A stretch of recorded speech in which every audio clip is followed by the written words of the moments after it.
test. Let me know if this is too loud. Loud or quiet? Louder or quieter?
Let me know if the music is too loud, by the way. I can turn it down. Twitter has this weird thing now where, like, you post a YouTube video link and it just plays on the main page. Your, like, main... I'm blanking on the word. The main timeline. Mayo Clinic in Arizona. Ad about the Mayo Clinic in Arizona. We don't need that.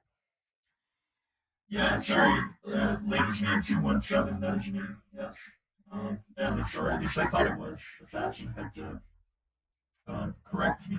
It's actually Coldwind Lover 456. Yes, that is correct. You're off by about 5 numbers, though. It should be Coldwind Lover 451. I believe it's the correct thing. Do I have a voice filter? Do I have a filter on?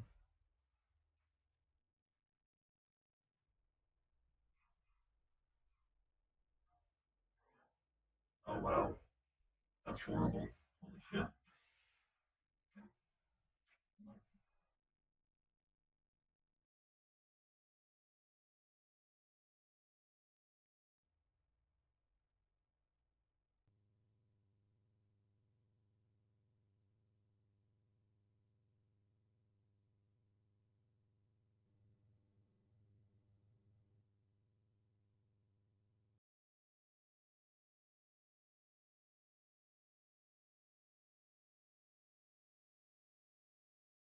Testing, testing, testing. Testing, testing, testing.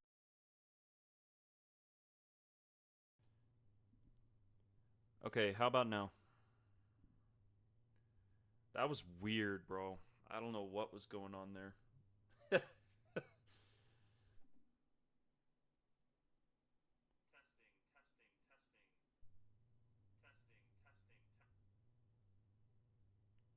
Oh, that was coming through on desktop audio. That's really funny. Yeah, I don't know what the fuck was going on there.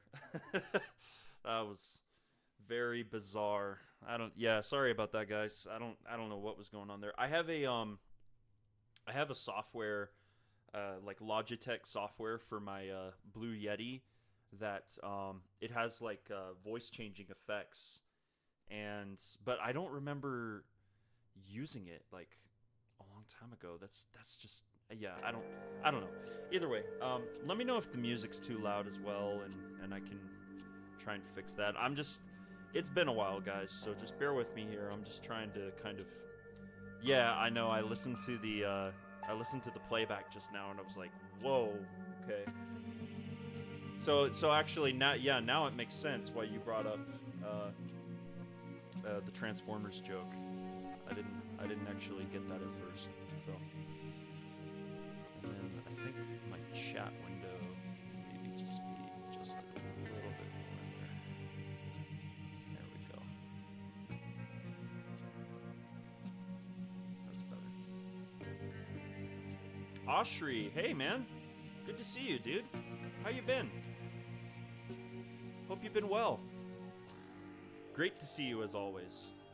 I always love seeing your name pop up, no matter what. It fills my heart with joy.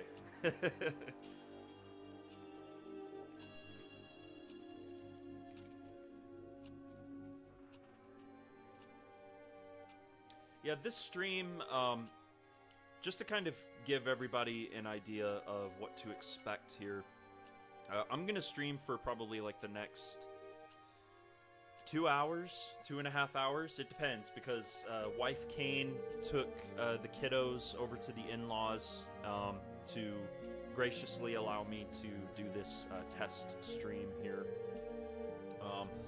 But there's a lot of housekeeping items to get through. There's a lot of stuff to catch up on because obviously the last time I did a live stream was for my 30th birthday last year.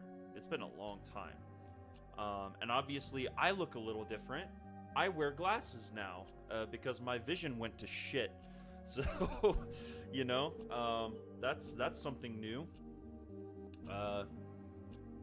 I can hopefully I can get a couple more people in here, and then we can go over some housekeeping items, and then we can get into like the juicy discussions that I want to have because man. There's a lot to talk about right now. There really is. A lot to talk about. And hopefully I'm still coming through all right. So, they look good on you. Thank you. Appreciate it. Yeah, you know, it's funny. Right around the time I moved back to Salt Lake City, which, I mean, I've spoken about this. That's not a big secret. I live in Salt Lake City, Utah. Right around the time last year I moved back, and I got my new job, which that's another thing that we'll discuss. There's just so much that I want to talk about with everybody here. It's been so long. And again, let me know if the music's too loud, because I feel like the music's a little... I'll bring it down just a hair.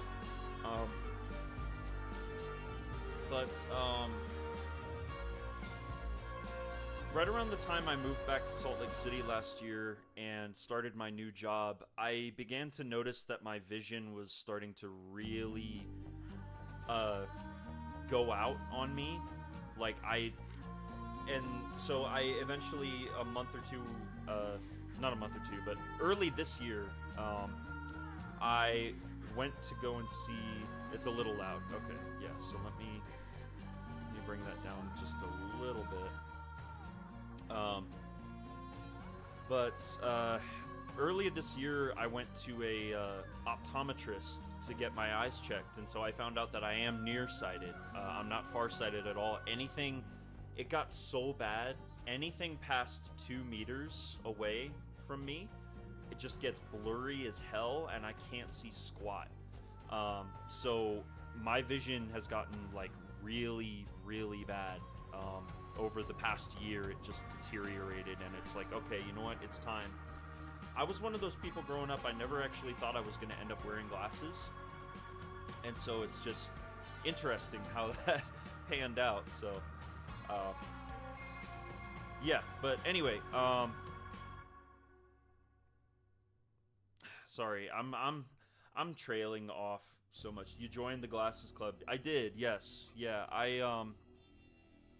don't know why there's such a it feels like there's such a delay on the stream with like where the chat is. It's interesting, but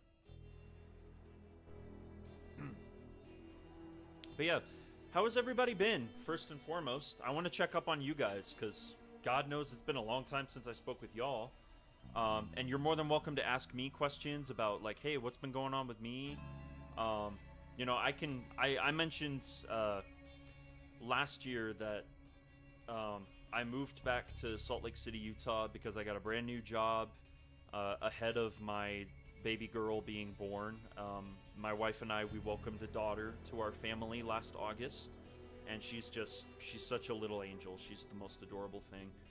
And I got a brand new job, which I have declined to sort of talk about for a long time. I didn't want to get like super specific on what I was doing, but it's the best job I've ever had, hands down. Pays really great, benefits are great. So, and it enabled my wife and I, because when we moved back here, we moved in with some of my wife's family. So we had been staying with family members for the past year. But I got a promotion at work back in, I believe, February, and so I'm doing really good. The promotion enabled me to start making enough money that my wife and I finally were able to secure our own apartment. And so that's actually where I'm at now. I'm streaming for the first time from my very own place, and yeah, and that's been a transition, something that's been kind of interesting to go through. I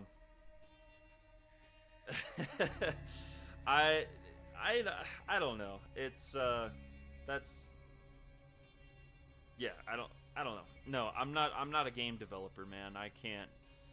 Part of me kind of wants to know and see how the sausage is made, but for ARKANE, like, I just, to be honest, if I ever did get into the games industry, if I actually learned how to code and how to develop and learn game design, part of me would almost feel like I wouldn't want to work for ARKANE purely because I love their games so much that I don't want to see too much of how that sausage is made. I would want to work maybe for another developer somewhere else, where, not to sound like offensive, where like I don't care as much about that particular game, where it's like, oh, this is something that I could work on that I don't care if it surprises me or not. That's one of the things I love about ARKANE, is I'm just consistently surprised by their games. So thank you, Austria. I appreciate it, brother. Yeah, so I'm in my own apartment now for the very first time ever. My wife and I, we moved the kids in back in late April, and I got back to work in early May, so I took off like 3 weeks to get the move done. And obviously, last live stream I did, again, last year, and then my last video I did, which I think was the Wolfenstein 3 video, wasn't it? Yeah, it says 2 months ago, but it's been 3 months. It might as well have been 3 months. 3 months ago.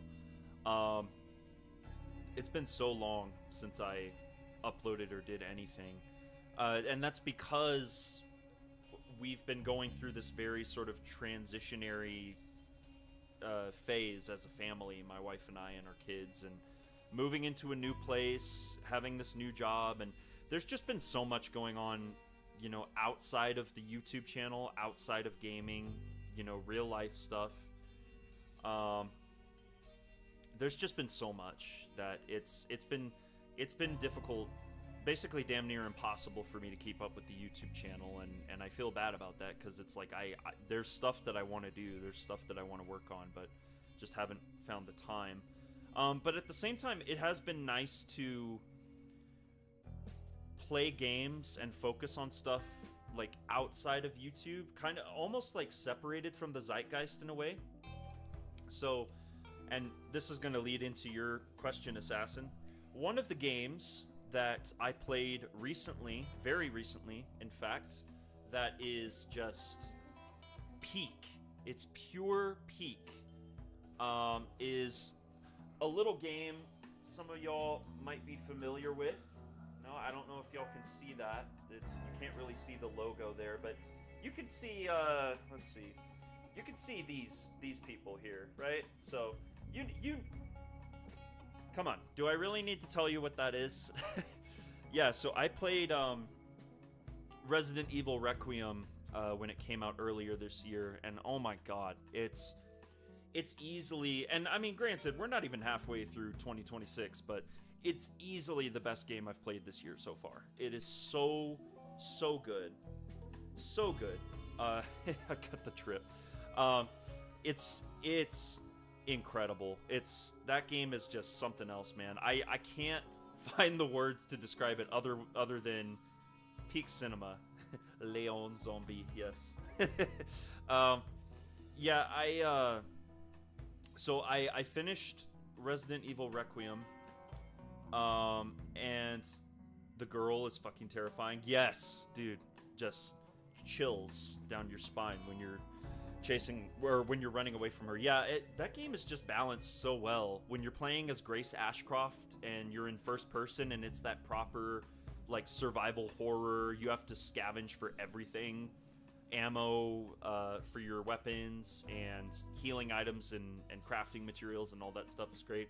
And then you switch over to Leon Kennedy and you just go ape shit on everyone. It's the best thing, you know. Even in his early to mid 50s, the man is still roundhouse kicking the heck out of zombies and stuff. It's awesome. So yeah, Resident Evil Requiem is one that I played, and it was one that I made that video, my most anticipated games of 2026, and that was one that I was like, I think it was number 3 on my list, if I remember correctly.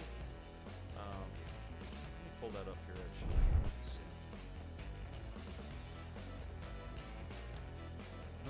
Okay. Whoops. Didn't mean to press that. But yeah, Resident Evil Requiem. Yeah, that was my number 3, is what that was. So, yep. That game was easily one of the ones I was looking forward to the most. Yeah, so let me just skip forward to that. Yeah, Resident Evil Requiem, man. This game was just incredible. So much to love about it.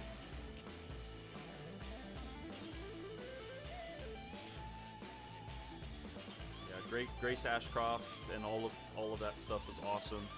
So I've been trying to play Resident Evil Requiem. I beat it once. I started a second playthrough and I didn't get super far into it. But it's one that I want to try and finish that second playthrough. And I want to try and get the platinum trophy for it too. It's been very, very hard to find the time for that. But yeah, definitely the best game I've played this year, 100%. Like, no contest. Now, the other game that I started, and like I'm right at the end. I haven't quite gotten far enough to get to the final boss fight, but Resident Evil Requiem was so good that I decided, you know what? I want to see what else is Capcom cooking right now. Like, what else are they working on? And there was this game that came up in the conversation in the zeitgeist that I watched 0 trailers. I went in completely blind, but I'm so glad that I did, because I've been playing Pragmata as well. Pragmata is where excuse me, music is a little loud. Okay, I apologize. Let me I can actually just pause that. I just had that just kind of for background stuff there. Apologies, but yeah, I played Pragmata, and where Resident Evil Requiem was like the best overall game I think I've played this year. Whoa, and my thing just got super bright. Holy moly. Let me fix that. Jeez Louise. Okay, let me see. Holy moly. Okay, there we go. Let's apply that.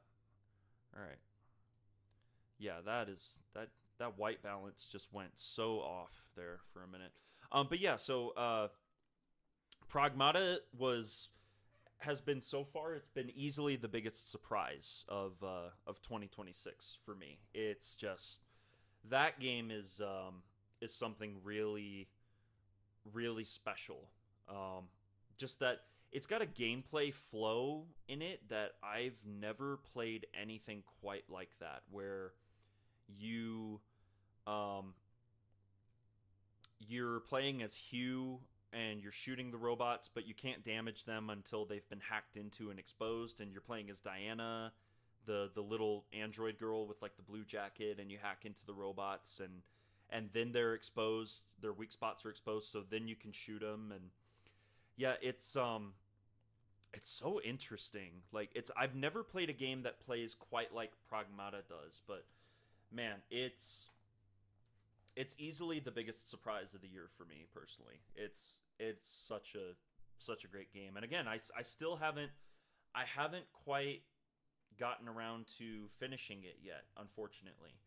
Um so yeah, so I need to, yeah, Dad Space. It is 100% the Dad Space allegations rather, 100% accurate. Like it's an awesome game and highly recommend it. And again, I haven't even finished it. I think I'm like just before the final boss fight, what I think is the final boss fight. But um, yeah, I didn't enjoy Pragmata's demo gameplay, but I really want to play it someday for the narrative. Yeah, I mean, I the narrative is like it's good, but it's very simplistic, and maybe that's okay, but you shouldn't go into it expecting any sort of like deep thematic stuff or whatever. It is a very simple, easy to follow storyline. But it's the relationship between Hugh and Diana that is like so wholesome, and that is like so central to not even just the narrative, but the gameplay design and the level design and all that. And yeah, Capcom has been on a roll this year, buddy. Like, and you and I have had these discussions, in the DMs, but like, Resident Evil Requiem kicks ass, Pragmata kicks ass. Brother, hey man, good to see ya. Um, yeah, Pragmata kicks ass. Resident Evil Requiem kicks ass. I'm not a Monster Hunter guy, but yeah, uh, brother, I know Monster Hunter Stories 3 I heard was really great, but Onimusha is still on track for 2026, or so they say. I'm getting more and more doubtful the longer we go without like a solid, like, they're gonna just lock down the release date. We might get something at the Summer Game Fest this year, um, which would be my best guess. I feel like that's where Capcom is probably gonna lock down a release date. But Onimusha is like another one that undoubtedly that one's just gonna be peak. You could make the argument, 1,000%. You could make the argument that Capcom is like probably the best AAA publisher slash developer in the business right now. Like, it's insane. Holly, good to see you as well. Welcome. Um, so how many Capcom games are we going to see during E3 week? Well, and that's one of the things that I wanted to discuss. So why don't we just go ahead and talk about our first point of discussion here, which obviously, the title of this stream is like talking about Arcane Studio stuff, because there's a lot of stuff there that I want to talk about. But we can start just kind of by talking about predictions for what we're potentially going to be seeing at Summer Game Fest and the Xbox Showcase, because you guys will actually be the first ones, and you'll be happy to know that this year I am actually going to be live streaming my reactions to the Summer Games Fest and also the Xbox Games Showcase. So I'm going to be live streaming my reactions to both of those. So if you guys are wanting to get a different perspective or like a different reaction to some of those streams, definitely stay tuned for that. No, I have not watched their stream yet. That was something I thought about, like, maybe I should do that when I stream today, when I do my test stream. But yeah, I haven't had the time, Holly. I need to watch it though, because I know that they dropped some interesting nuggets in that stream about like Arcane was potentially going to do a Blade Runner game or like Thief 4 at one point, which that would have been a very interesting timeline. Like I've never actually watched the original Blade Runner, so if they were like if we were in a timeline where they made a Blade Runner game, it's like, oh, okay, I'm not particularly interested in that. I think we ended up in the best timeline, I guess is what I'm trying to say. I think the fact that we got Dishonored at all is a miracle, honestly, when you research and you hear about like all the stuff. They talked about Blade Runner a lot. Okay, interesting. Yeah, no, I need to watch that. I just, like I said, I haven't had the time. I mentioned it to everybody else at the beginning of the stream, but my wife and I and the kids, we just barely moved into a new apartment about a month ago, which is where I'm streaming from right now, as a matter of fact.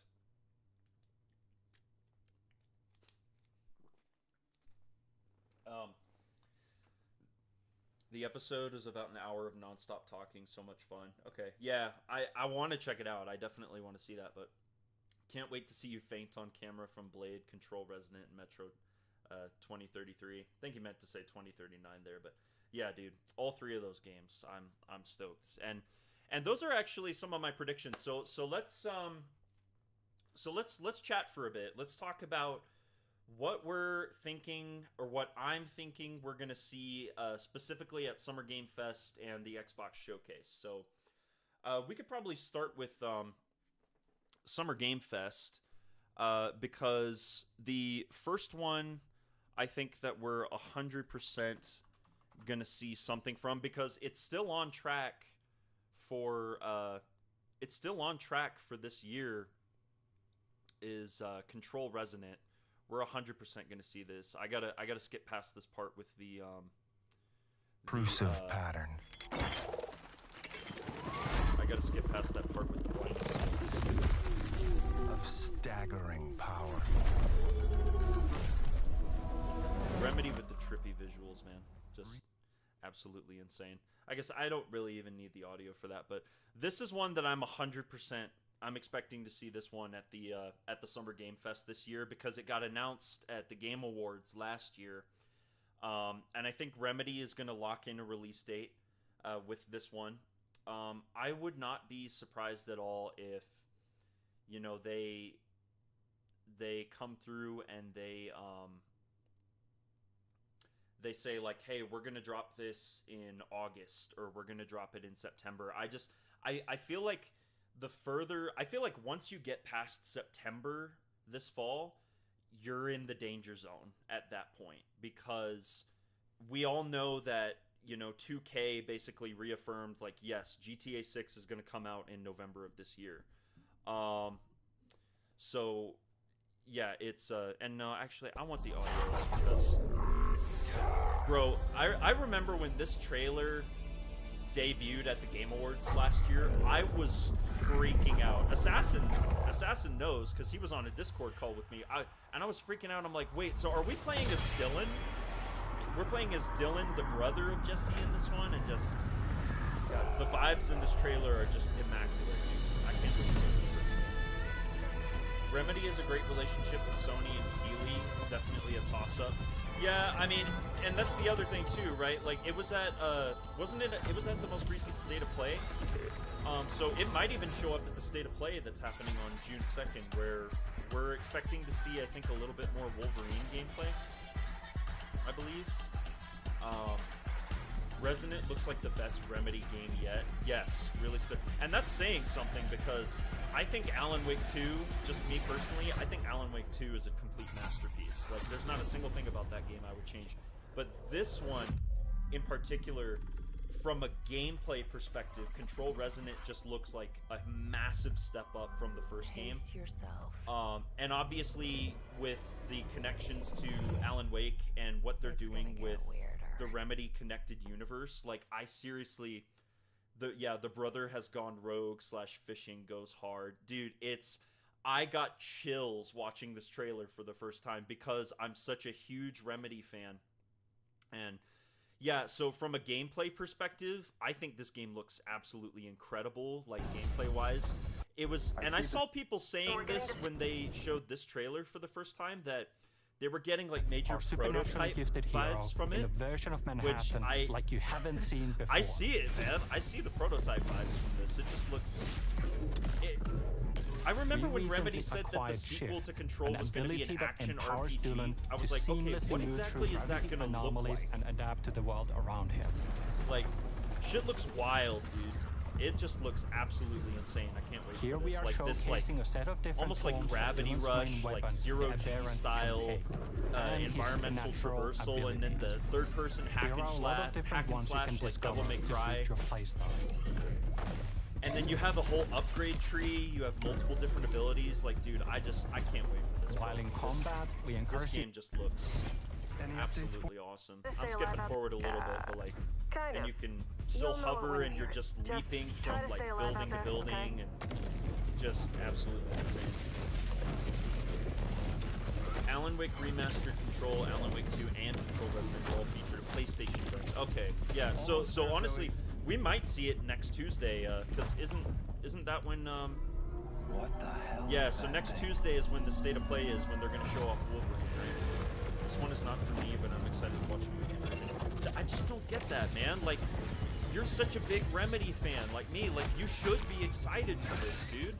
Like, especially with, because I know you struggled, Red, with the gameplay of Control. Like, it got so bullet spongy at the end, and that's like the one thing that I have issues with that first Control is like, Control May Cry, is like the gameplay just got a little too difficult. I think I hear something. Towards the end, and the enemies just got a little too spongy. This just looks like it's addressing all of those. I'll call you back. Resonance to me are the looks like it's dominant threat addressing all in of what's our those most problems, ambitious game with today. that first Control. And we can't wait to my share it with you later in 2026. And these wild, like these wacky boss, like this boss fight, and all the boss fights they're teasing for this game look crazy. They're just going way more out there with the gameplay and the visual style, the visual language. Control is better than Alan Wake for me, yeah. And you know, I totally understand that perspective, like completely, because that first, I think the first Control and the first Alan Wake together are like, they're great games, but they're both very flawed. And I think the sequels fixed a lot of the issues that the first two games had. So like the first Alan Wake, you know, they didn't lean as much into the horror stuff and whatnot. And yeah, it just, Alan Wake 2 was like more, Alan Wake 2 was more hyper focused on what it wanted to be. I feel like Alan Wake 2 or Alan Wake 1 was like this mishmash of different ideas, and Alan Wake 2 was more hyper focused, and then Control was hyper focused, but the gameplay and the exploration felt a little sort of disjointed, I guess. You know, the gameplay in particular is like my biggest issue with the game, especially when you jump into the DLCs after you finish the vanilla campaign. Again, like I said, I just felt like the enemies got way too spongy towards the end of the first Control. So Alan Wake 2 ran like crap on my 6900 XT, so I'm not holding my breath I'll be able to play this. Yeah, it's weird, right? Because the Northlight engine that the Remedy games operate off of is like really well optimized. So I'm a little surprised by that. I mean, granted, they're pushing the boundaries with that graphics engine, so of course it's going to demand more of your rig or your system and whatnot. I was lucky that I managed to get a new GPU before Doom: The Dark Ages came out, so I'm much more confident about my ability to like actually play some of these games and have them run well. But Quantum Break had similar criticisms too. I'm a huge Remedy fan, but I'm more of a fan of the slower pace, more heady vibe of Remedy. I've been slowly moving away from action games for a while. It's a byproduct of me getting older and just sticking with what I know I love. And that's fair. That's fair. You know, I think Mr. Maddie said something a while back that I thought was like not super profound, but just relatable, you know, where it's like the older you get, you just don't want to waste time with games that you know you're not going to enjoy. It's like, why would I waste time on a game that I know is shit when I could play something that I know I'm actually going to love? So I totally get it, man.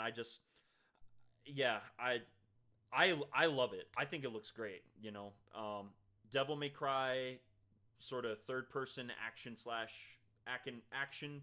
I'm blending my words here. Jeez, action hack and slash combat for this one. It just I appreciate that they're taking such a radically different approach to Control 2, because they could have just taken the safe route, honestly. You know, they could have just been, yeah, you're Jesse again, you're in the oldest house, you're doing the same thing, but it's like, when that trailer dropped, I'm like, oh, Remedy's cooking, dude, because they went in a totally different direction from what any of us were expecting. So, I hated the gameplay in Alan Wake, but the world is fantastic. Gameplay and Control is much better, but it still has problems. Hoping the next one will fix that. Remedy combat. Yeah, Remedy's combat has historically been, I think, one of the weaker aspects of their games.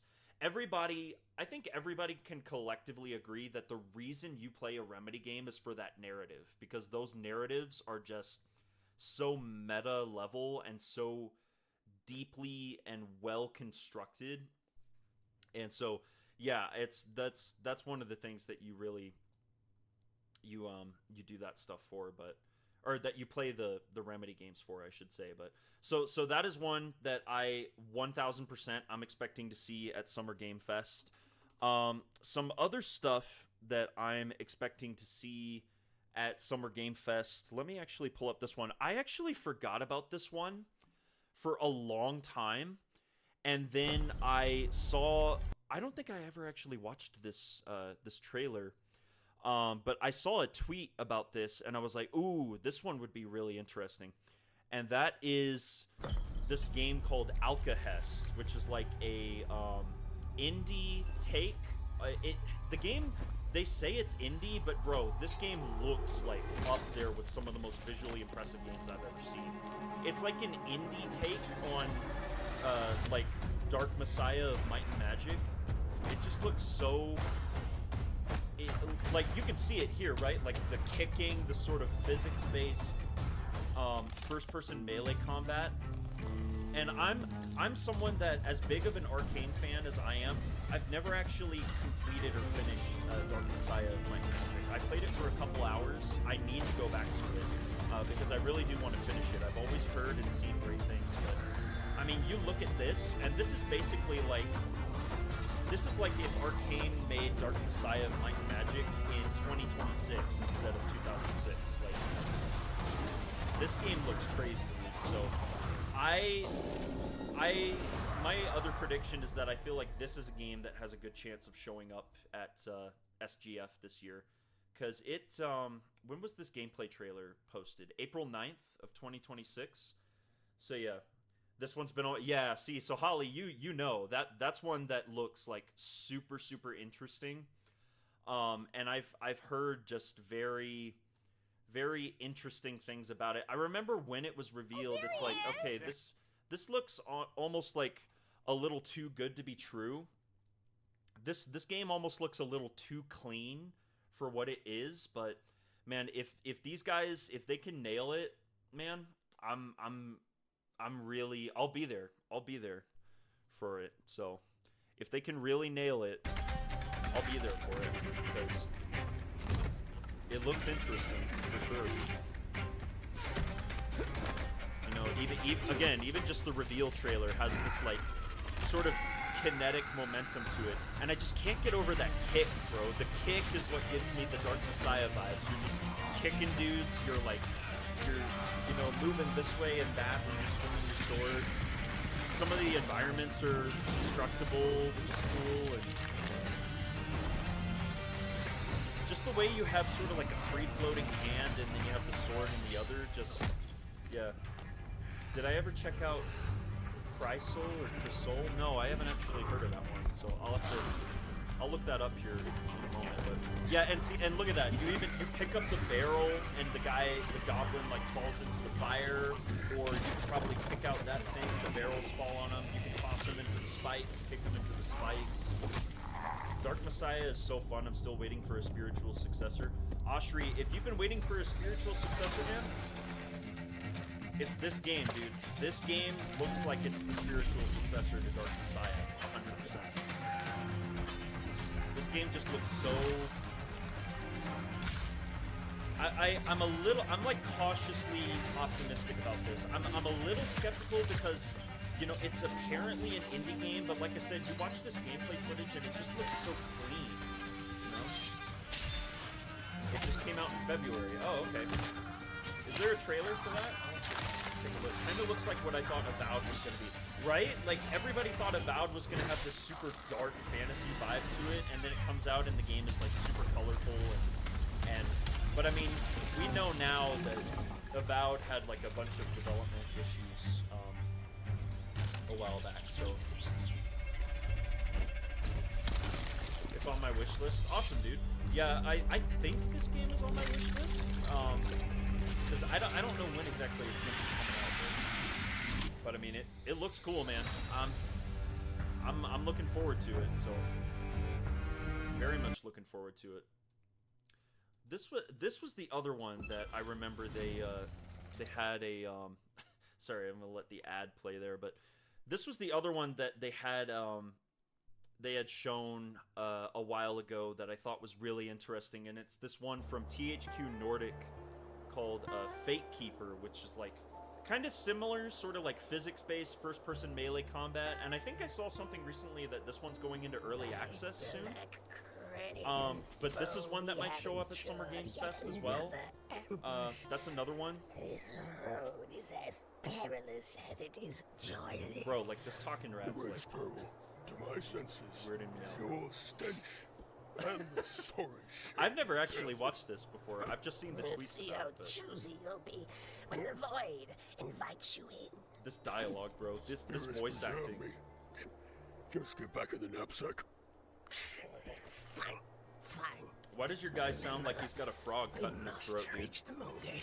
Also in my wish Find list. some clue Dude, this looks amazing. as to how Yeah, it I've can be heard of opened. this. I've As never you seen pray, the my fine survivors. bro, I can't get over this voice acting. What is this? It's so weird.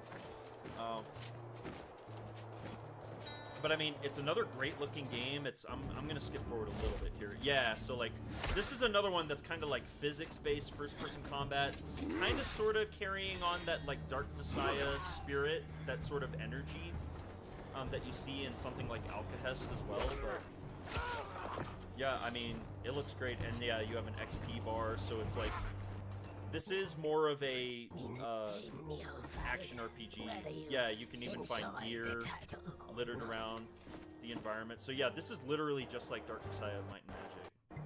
Very similar sort of vibes there. You have these yeah, so your character, you've got the inventory customization and all of that stuff. Game goes into early access in June. Okay, yeah, okay, that was what I read.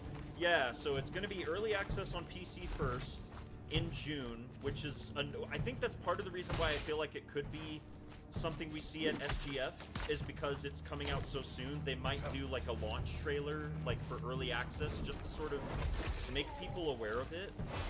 Oh god, yeah, chopping off the leg, dude, so sick, man. This looks so cool, and you could see like he kicked the guy into the spikes earlier, which is cool. The ad is not cool, so we're gonna leave that. I don't want to see any ads, guys. Come on, I don't have ad block. I'm not watching any of that crap. Anyway, oh yeah, there was Mortal Shell 2, which was I think that one was announced at last year's SGF, right? Well, anyway, so that's one. Let me actually pull up my because I was DMing with Assassin a while back, and he and I were talking about sort of like stuff that we're expecting to see at Summer Games Fest this year. And so let me actually see. Let me go back to my thing here.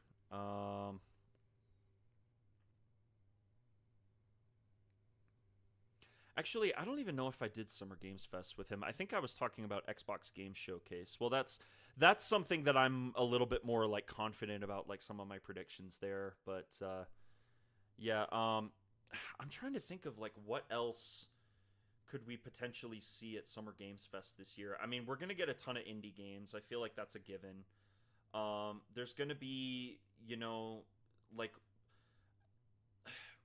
I guess I might as well just jump into the big one that I think is going to be there, which is I all of the rumors that I've been reading and that I've been hearing about are pointing to we're gonna get the announcement of the next Resident Evil remake from Capcom at SGF this year, and everybody is saying, or at least Dusk Golem is saying, it's going to be Code Veronica that gets the next remake. And from what I've heard and read about Code Veronica, it sounds very, very interesting, because it's got more of a focus on Claire and Chris Redfield in this one. So that being the next remake, I've finished. I hope we get. Yeah, see, I think we're 100% Oshri.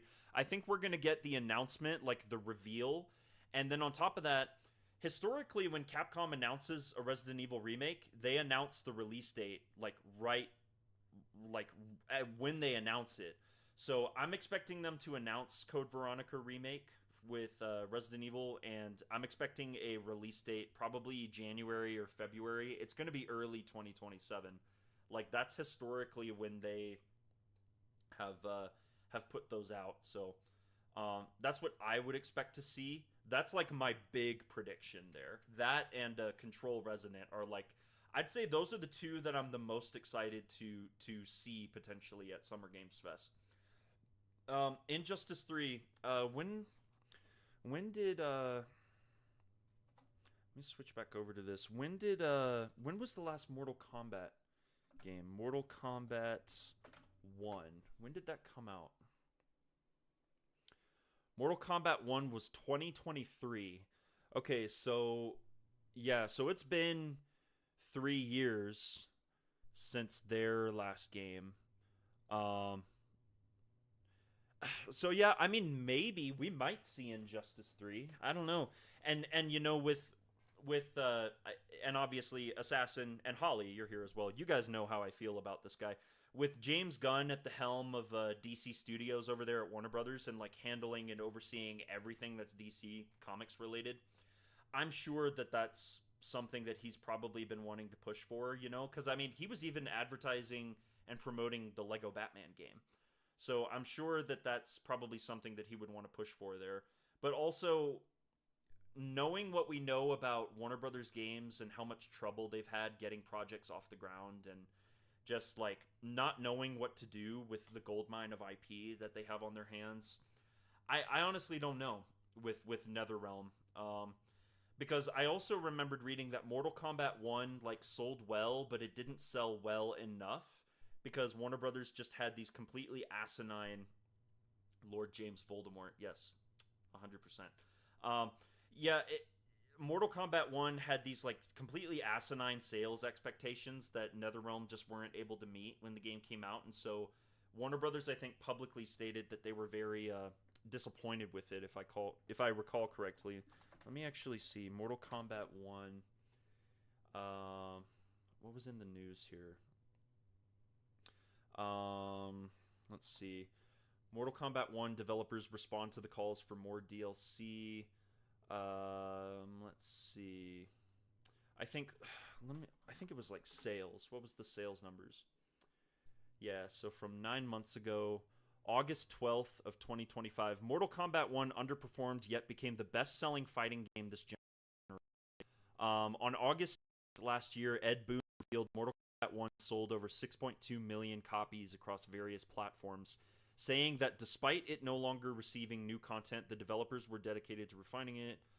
Okay, so 6.2 million copies, compared to Mortal Kombat 11 selling 12 million copies in the same amount of time. So Mortal Kombat 11 sold twice as much copies in the same time span. So something's going on with Mortal Kombat, man. I don't know if the game just wasn't that good or what it was, but yeah. Is it bad I want to see Rocksteady announce an Arkham Beyond game? They're not going to do Arkham Beyond, dude. They're not as much as great as the Arkham trilogy was and Arkham Origins. Whatever they're doing next, it's not going to be what just Warner Brothers just seems to be allergic to good ideas, man. Like we should have already gotten a Batman Beyond game by now in the Arkham universe. That should have happened years ago. So at this point, I just feel like I compare it to I compare it almost to Ubisoft jumping on you know, all the fans are asking for an Assassin's Creed game set in Japan. No, we can't do that. That's too obvious. And then people were asking for that, like, I think right around the time the Ezio trilogy was happening back in the day. People were begging Ubisoft, go to Japan for the next Assassin's Creed. They're like, we can't. Ninjas? Come on, it's too obvious. And then all these years later, only when they're deep in the shit do they decide, okay, maybe we should actually do Japan. It's just like, it was too little too late, in my opinion, with Assassin's Creed Shadows. So I just feel like if they ever did a Batman Arkham Beyond, or Beyond Arkham or whatever, that's a sick title, by the way, but it wouldn't matter. It's like, Rocksteady is not what they used to be, and it's too little too late. It's way past that time. So, I mean, maybe we get the next NetherRealm game there, Injustice 3.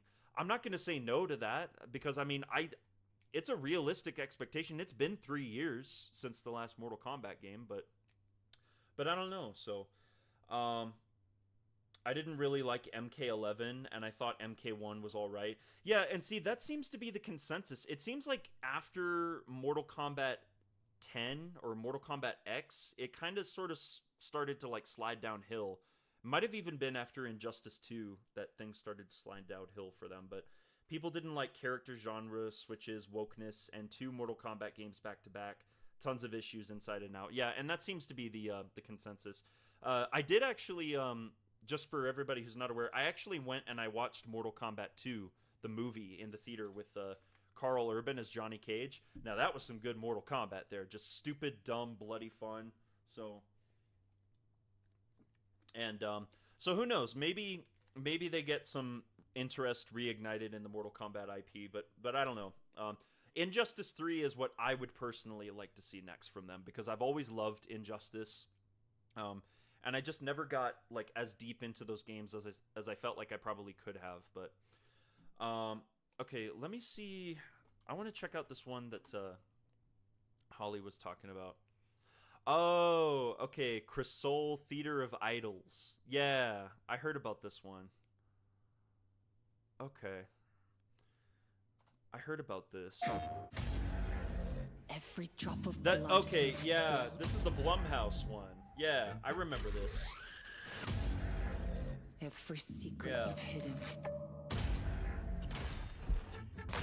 Okay. Ooh. This is like giving like. Open your eyes, mi amor. This is giving like BioShock vibes, but also like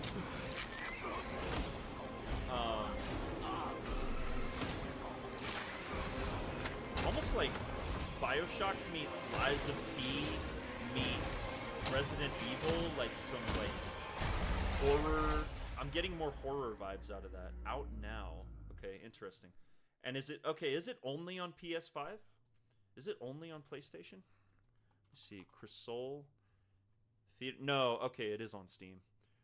For $18? That's not bad, dude. That's actually pretty good. Mostly positive reviews. Okay, Crisol is a okay, so it is survival horror. Survival horror adventure set in a twisted version of Spain. As a soldier captured by religious dogmatism, you must use your own blood as ammunition. Wow, okay, that's interesting. Without draining to the point of death. That's actually a really cool gameplay hook. Explore the cursed island of Tormentosa, uncover dark secrets, and battle horrifying enemies. I'll put that on my wish list, bro. That sounds really cool, actually. That sounds really neat. I haven't been playing on my PC. I haven't played on my PC in, gosh, long time, dude. I've been playing mostly on the PlayStation 5 because that's all that I could actually afford to play on is that, you know, Resident Evil and Pragmata and whatnot. So, you cut yourself for ammo, but if you do it too much, you die. That's such an interesting gameplay hook. Yeah, that's interesting. Okay, well, I wish listed that. So, Gaius Fullman, hey, I've seen you in my comments section before. I think nice to see you. Welcome. Speaking of BioShock 4, bro, we're not going to see BioShock 4 for like another 2 to 3 years. Holly is the last person you want to fucking talk to about that shit, dude. She's that's a sore subject. You know, okay, here's what I will say about that.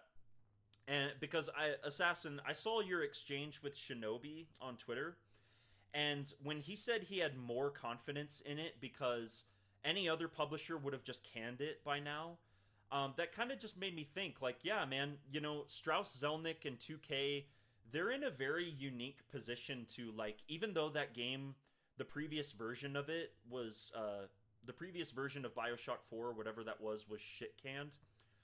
They seem to have found, like, something good now with, they brought in, what's his name, Rod Ferguson, to sort of help get that game across the finish line. And so, and also Strauss Zelnick had said publicly that we're not going to put out the game if it's only good. If it's only good, we're not even going to release it. We want it to be a great Bioshock game.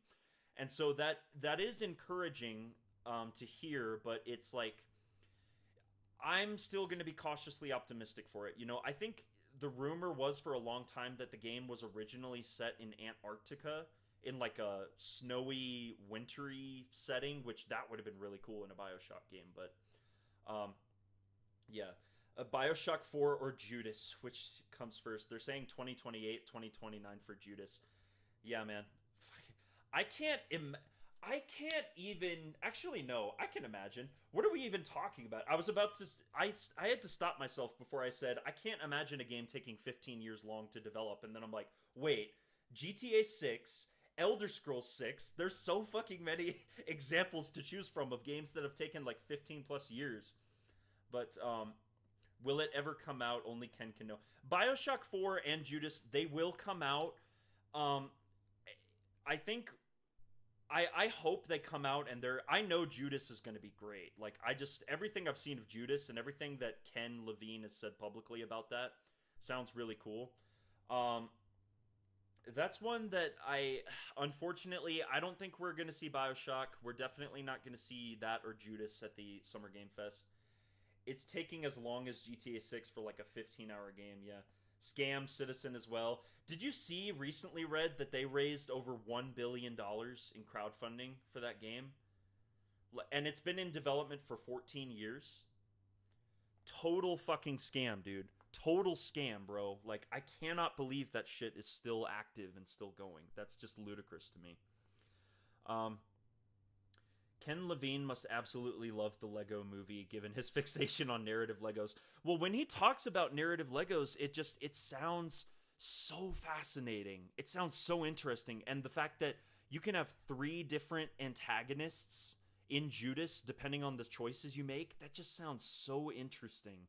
So I'm very curious about that, but yeah, both the games are going to release, but it's not going to be a question of if they release. It's going to be a question of when they release, are people still going to care?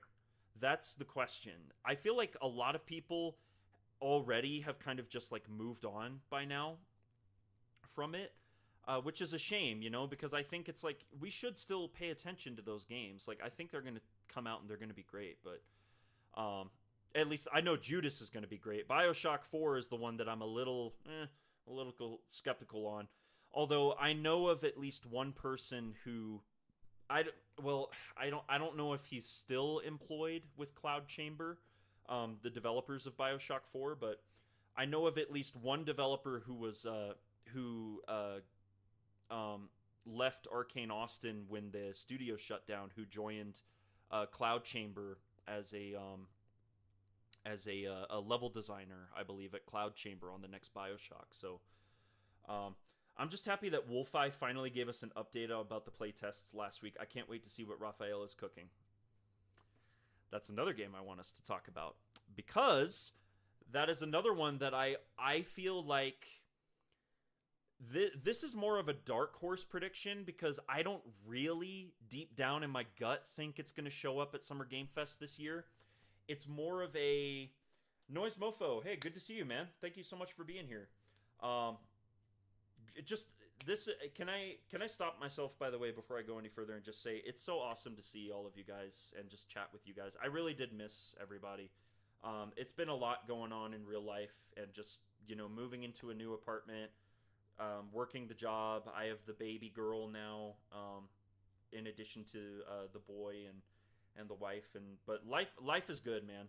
life outside of the YouTube channel for me has been really good, but it's just it's so great to see everybody here just chatting about games and being excited, because right now is the best time to be excited going into showcase season. But anyway, yeah, I don't deep down in my gut expect that we're going to see Wolfeye's next game at Summer Game Fest.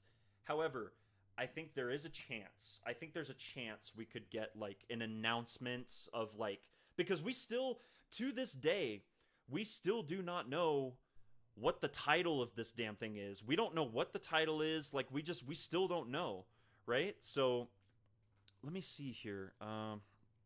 Wolfeye Studios. Let's see here. Yeah, all we know is that their next game is a first-person action RPG. Let's go to their website and see. Do they have anything about it on their website? No, they don't. They don't have anything there. Glad to hear things are going well for you, bro. Yeah, thank you guys so much. Just really, really glad to see you guys. I missed y'all because my wife's not a gamer. I can't have these discussions with my wife or really anybody in my life for that matter. So it's good to have these discussions. But do we see what Raph and Wolfeye are working on? Yeah, so they were going to send out codes for an alpha playtest is what they were going to be doing. So like here's a screenshot from in-game of whatever their next game is called. I don't know what it's called. All we know is it's a first-person action RPG. And yes, Assassin, it's 100% going to be peak. It's going to be so good. I'm one of those people that unfortunately still to this day I haven't completed Weird West. There's something about the isometric thing that I just kind of drop it after a while. I really do want to get back to it and finish it though, because there are things about Weird West that I really enjoy. But this next one though, this is going to be a first-person action RPG, and they described it as like Fallout meets Dishonored. And I'm like, bro, say less. I'm there, day one. You've got my money. But some of the images they shared when they announced the game originally, like this one, which is kind of blurry. Let me see if I can actually find a better version of that. They should have it in here, right? Yeah, here we go. Okay, yeah, this is like a higher quality one here.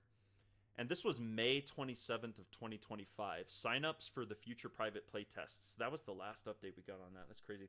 I don't really vibe with isometric games, to be honest. There is a first-person mod. I heard about that. Yeah, I might try the first-person mod with it and see if maybe that changes my opinion of it. But that's the thing, though, right? Like, I should be able to just enjoy the vanilla game. I don't want to feel like I have to download a mod in order to enjoy it. You know what I'm saying? It's like, I don't know. I'll probably give it a try. But this one, the fact that it's first person from the get-go, already that's like, okay, great. That's more up my alley. So you've got like this sort of, how did they describe it? It was, I think they said it was like alternate history United States of America, and it's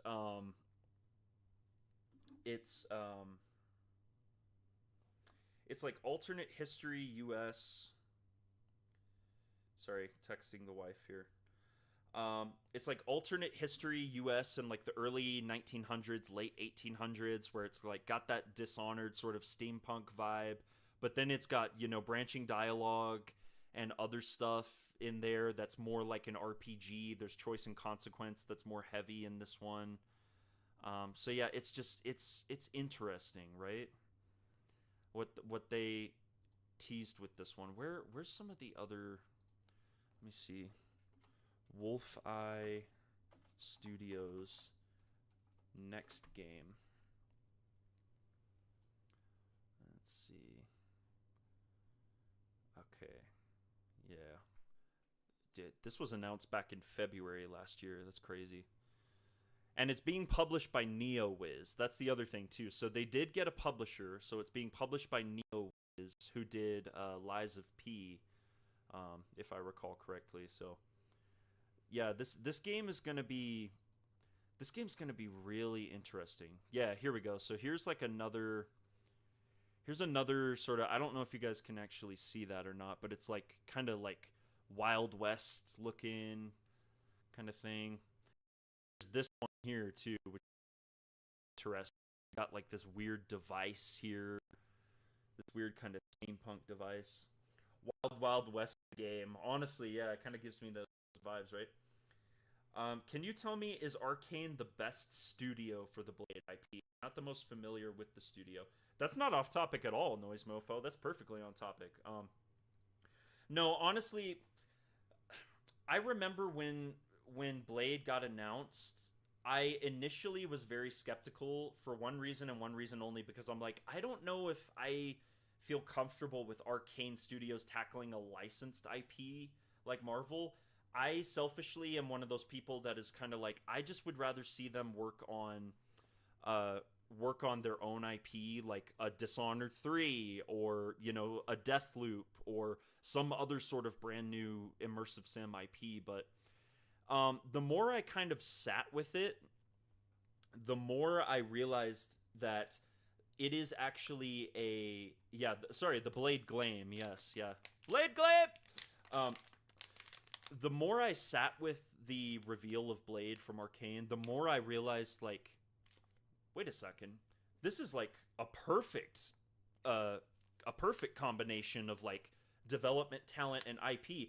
I once I kind of let it sit with me for a bit, I started to feel the same way about it that I do about when Machine Games announced that they were doing Indiana Jones. I was like, oh, that's perfect. Like, the Wolfenstein guys tackling Indiana Jones, that's going to be a great game. And of course, I was proven right. Even though I haven't finished Indiana Jones and the Great Circle, great memory, yeah. I still watch that reaction all the time, man. It's the funniest thing. But yeah, I realized that we could be looking at a similar situation to what Machine Games had with Indiana Jones, where people enjoyed their Wolfenstein games. They were popular, but when Indiana Jones came out, they just shot to the stratosphere. Machine Games reached a whole new level of popularity and recognition, and also like a quality bar, because Indiana Jones was like such a polished, high quality single player game. And the fact that they took the risk to do it in first person was really interesting, and I feel like it was the right choice. Because again, even though I didn't finish the Great Circle, I still need to go back and finish it, play the DLC. It felt right playing it in first person. It just felt good. Now, Arcane is in a different position, because Arcane has only ever done first person games. Blade is going to be their very first third person game ever. So that perspective shift is going to mean that they're going to have to design the game very differently. Gameplay design is going to have to accommodate that. Level design is going to have to accommodate the third person perspective. The story is going to have to accommodate that, because you're going to be seeing Blade in all of the cutscenes. But it makes sense for that character, right? I don't think you can do a Blade game in first person. Like, you need to do it in third person, because how else are you supposed to admire the drip on that guy, dude? Like, the black trench coat, the sunglasses, the sword on the back. Like, you can't do that in first person. In Indiana Jones, it kind of made sense, right? Because it's like, they have some third person sections where you're platforming and you can still see that. But yeah, so, and they heard Red saying he wants it in third person. Yeah, for real. So I'm still so disappointed we didn't get a DLC for Deathloop. We did get a DLC for Deathloop. We got the Golden Loop update, but I think what you're trying to say, Oshri, is like, I'm sad that we didn't get a narrative DLC like Knife of Dunwall or Brigmore Witches style narrative DLC. And like, yeah, I'm with you. I would have 100%. I would have loved to have seen that for Deathloop, but it's not in the cards. They put out the Golden Loop and they're like, okay, we're done with this, and we're gonna move on. And I guess I'm just gonna move into the Arcane Studios portion of the discussion, because it sounds like I'm only gonna have about another hour. I kind of trailed off a little bit. I apologize, guys. I've kind of just been rambling. Like I said, it's been a long time since I did this, but let me just get into the Arcane Studios side of the discussion here, because the first thing that I want to talk about is Blade. Last year, I was thinking to myself, oh, we have to see Blade at the Xbox showcase. Obviously, that didn't happen.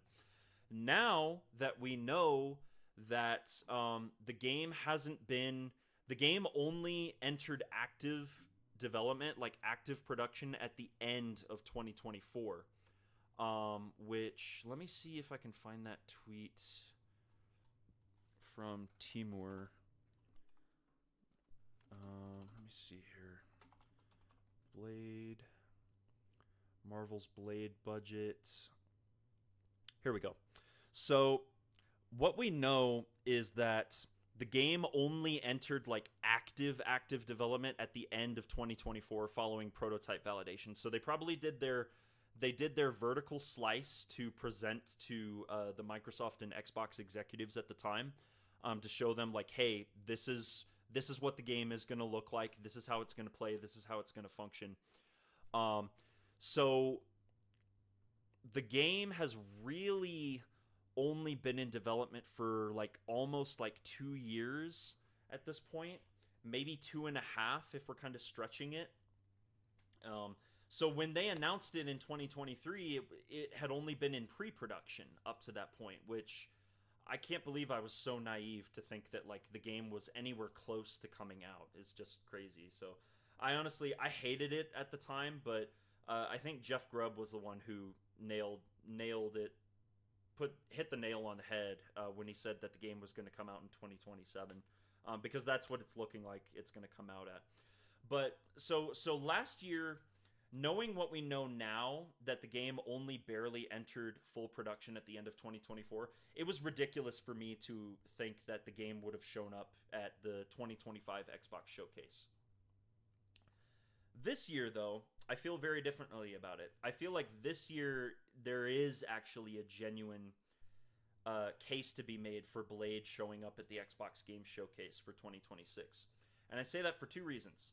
I say that because actually for three reasons. The first one is that the game, I feel like it would be in development. It would be at a point in development where they could show some sort of like brief gameplay teaser, sort of similar to like some of the stuff they showed for Deathloop initially when that game was first revealed. Let's see here. That was the cinematic trailer, official gameplay reveal trailer. Let's see. So the gameplay reveal trailer for Deathloop was June 11th of 2020. Now, granted, the game was delayed out of 2020 to 2021. But this was like such a brief snippet of gameplay for Deathloop. I feel like what we might end up seeing for Blade this year potentially is something kind of like this, where it's like super brief. They show us just enough to kind of like whet our appetite for the game, but they don't show anything that's like super in-depth with it, you know? Like they show us a little bit of gameplay. They show us like some animation work. They show us some of the powers and abilities, you know, but they don't show us any sort of like extended gameplay. That's what I'm expecting. Every loop I'm that's my prediction for Blade for 2026. I feel like it is probably going to show up this year for that first reason. The second reason I think it's going to show up is because the rumor right now is that the game is going to drop by or before November of 2027, which I actually, obviously, you guys watch the channel, right? So you would have seen that I made a video about this a while back where I talked about the release date being leaked, because that was in Timur's original, when Timur had put together the information on Blade. He talked about how much the game was going to cost, the budget. He also talked about, I think it was the release date was in the French documents in there, because what was it? It was like the game was going to get a tax credit from the French government, and they were only going to be eligible for the ARKANE was only going to be eligible for the tax credit to assist with development costs from the French government. They were only going to be eligible for it if the game released by or before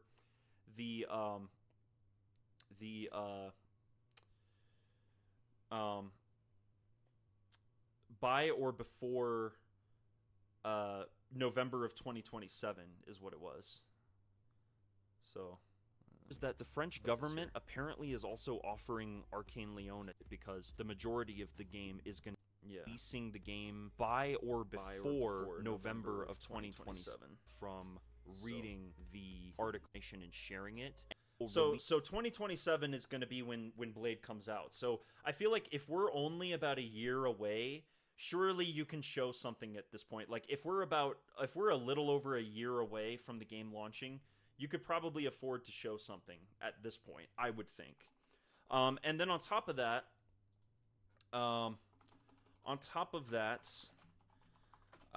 this year, and I have had a ton of people remind me of this. This year, 2026, is actually Bethesda's 30th anniversary as a company. So surely Bethesda is probably going to come through with like some hard-hitting announcements. You would think, right? If it's the 30th anniversary, you want to take advantage of that. So like you said, Assassin, maybe we see a Fallout 3 remaster announcement. Maybe we see Blade. Maybe we get Wolfenstein 3 is another one that I feel like there's a good chance we might get a teaser, an announcement teaser for a Wolfenstein 3. Yeah, I know, I look so different. I wear glasses now, so gone through a couple of different changes there, but yeah, so yeah, I don't think we're going to see Elder Scrolls 6. I think 2027 maybe is when we see Elder Scrolls 6, but because I'm one of those people that thinks that 2028 is when that game's going to come out. I don't know that we're going to see an Elder Scrolls teaser this year. We might. What it'll probably be, the 4 things that Bethesda could possibly show at the Xbox Showcase this year, it'd be Blade, it'd be Wolfenstein 3, just like a teaser, like an announcement, basically saying like, hey, this is our next project from Machine Games. The Doom the Dark Ages DLC, we get the reveal of that and the release date announcement. And then also, shit, what was that 4th one? The Fallout 3 remake / remaster. Those are the things that I would expect to see at that point. So,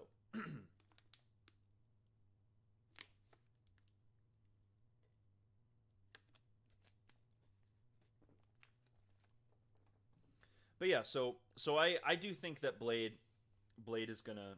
We will see Elder Scrolls 6 before BioShock 4 or Judas, which is sad to say, but most likely true.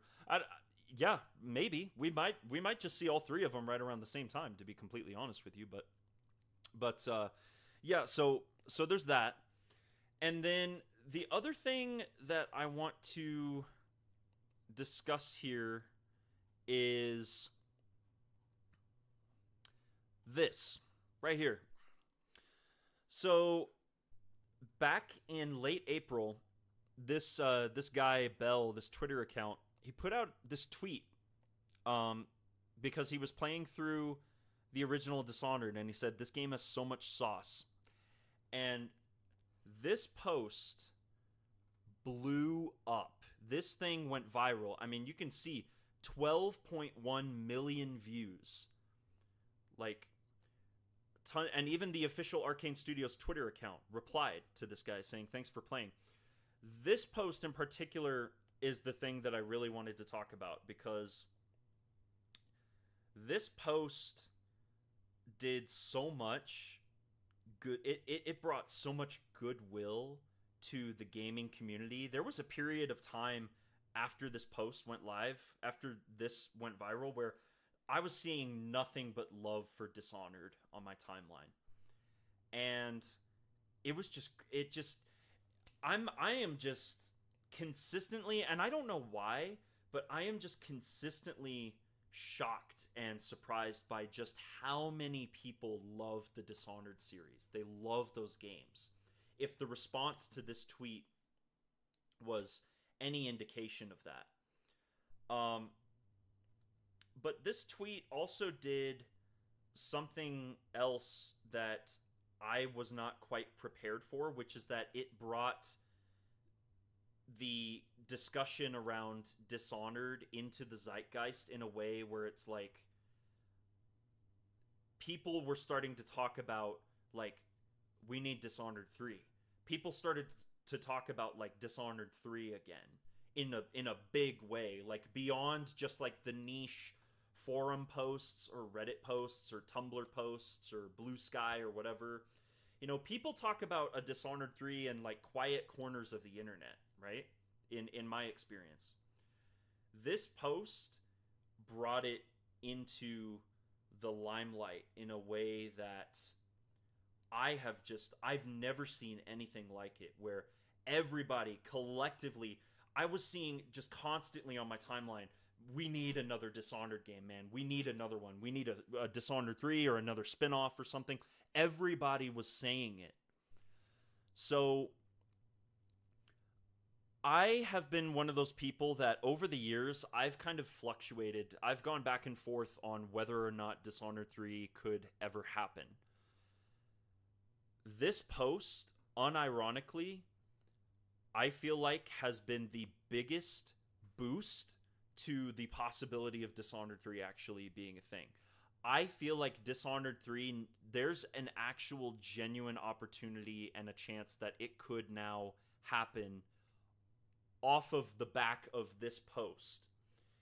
Because Dishonored just went into the zeitgeist, man. Like, people were just talking about it. So I, despite what Dinga and Sebastian have spoken about behind closed doors, or in an interview, I think they said something about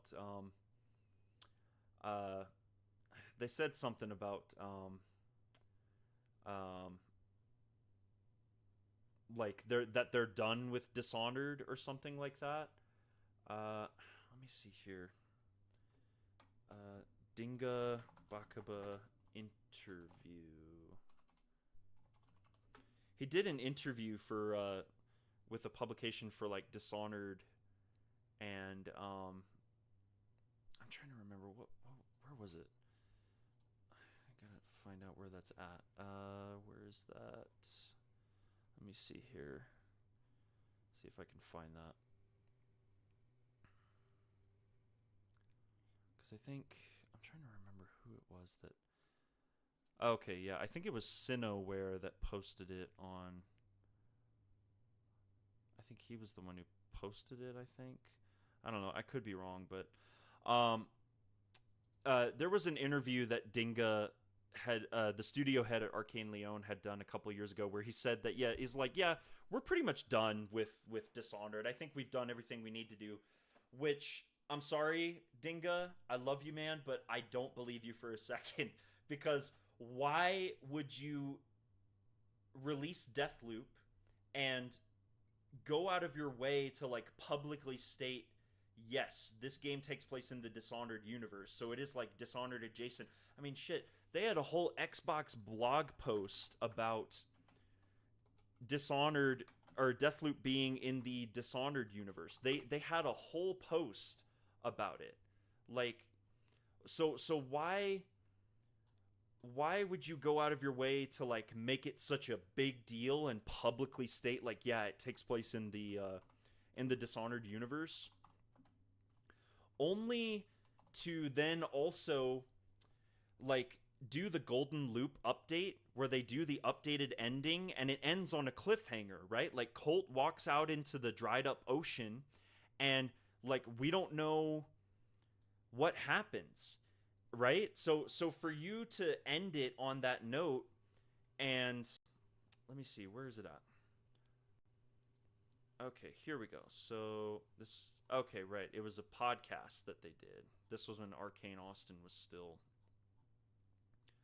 open, but yeah, so for you to go out of your way to like publicly confirm that it takes place in the same universe and put out this like official Xbox blog post, Xbox podcast post, whatever it was, and then to do that cliffhanger and do that DLC ending after the game already came out, like, you guys clearly are not done telling stories in the Dishonored universe. Like, you can't publicly say that because what you've done shows otherwise, in my opinion. Like, they're clearly teasing that there's more stories to tell in that universe. So I just feel like, and I also just feel like not doing Dishonored 3 is such a wasted opportunity.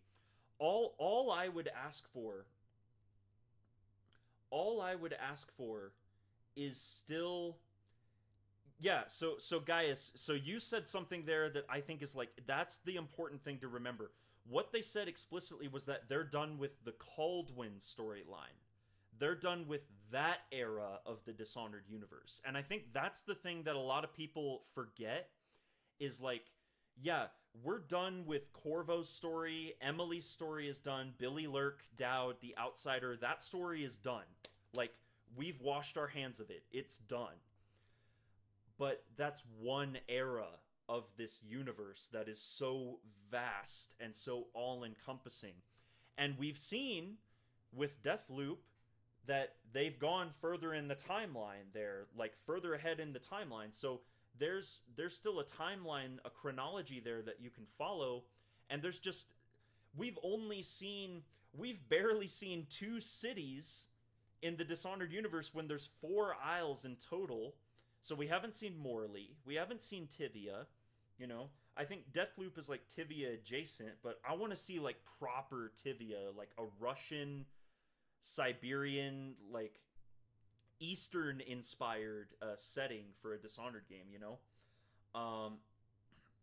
Yeah, exactly. The setting is expansive enough to accommodate another game or two, but I don't know how much interest exists among remaining staff to develop that game. I don't know, man. I just feel like they wouldn't put those teases in Deathloop if they weren't going to expand on that. It seems pointless to me, you know? I don't know. It could also be, you know, comparable to something like what Zack Snyder did with Zack Snyder's Justice League, you know, where he shot that post-credit scene with Martian Manhunter and like the nightmare sequence with Jared Leto's Joker, and he shot that sequence knowing that he probably wasn't going to make another film. It was just a little dangling a little carrot for the fans there. So like, I don't know if it's something comparable to that, but yeah, man, I don't know. So I was seeing so many people buying and trying Dishonored for the first time because of that post. That's the other thing too. If we think about this post and we think about how much traction it got, right? So let me go back to that post. That post got 12 million views. If we just hypothetically, because yeah, like you said, Assassin, so many people were buying the original Dishonored on consoles, on PC. So, you know, the original Dishonored probably got like a massive influx of copies sold. Maybe not massive, maybe that's not the right word, but it got like a fairly sizable influx of like sold units for Dishonored, Dishonored 2, Death of the Outsider. They probably like all started to like pick up in sales. Maybe not in a like vastly exponential way, but I would think it would have sold enough to hopefully have gotten like somebody at Xbox had to have been paying attention to that.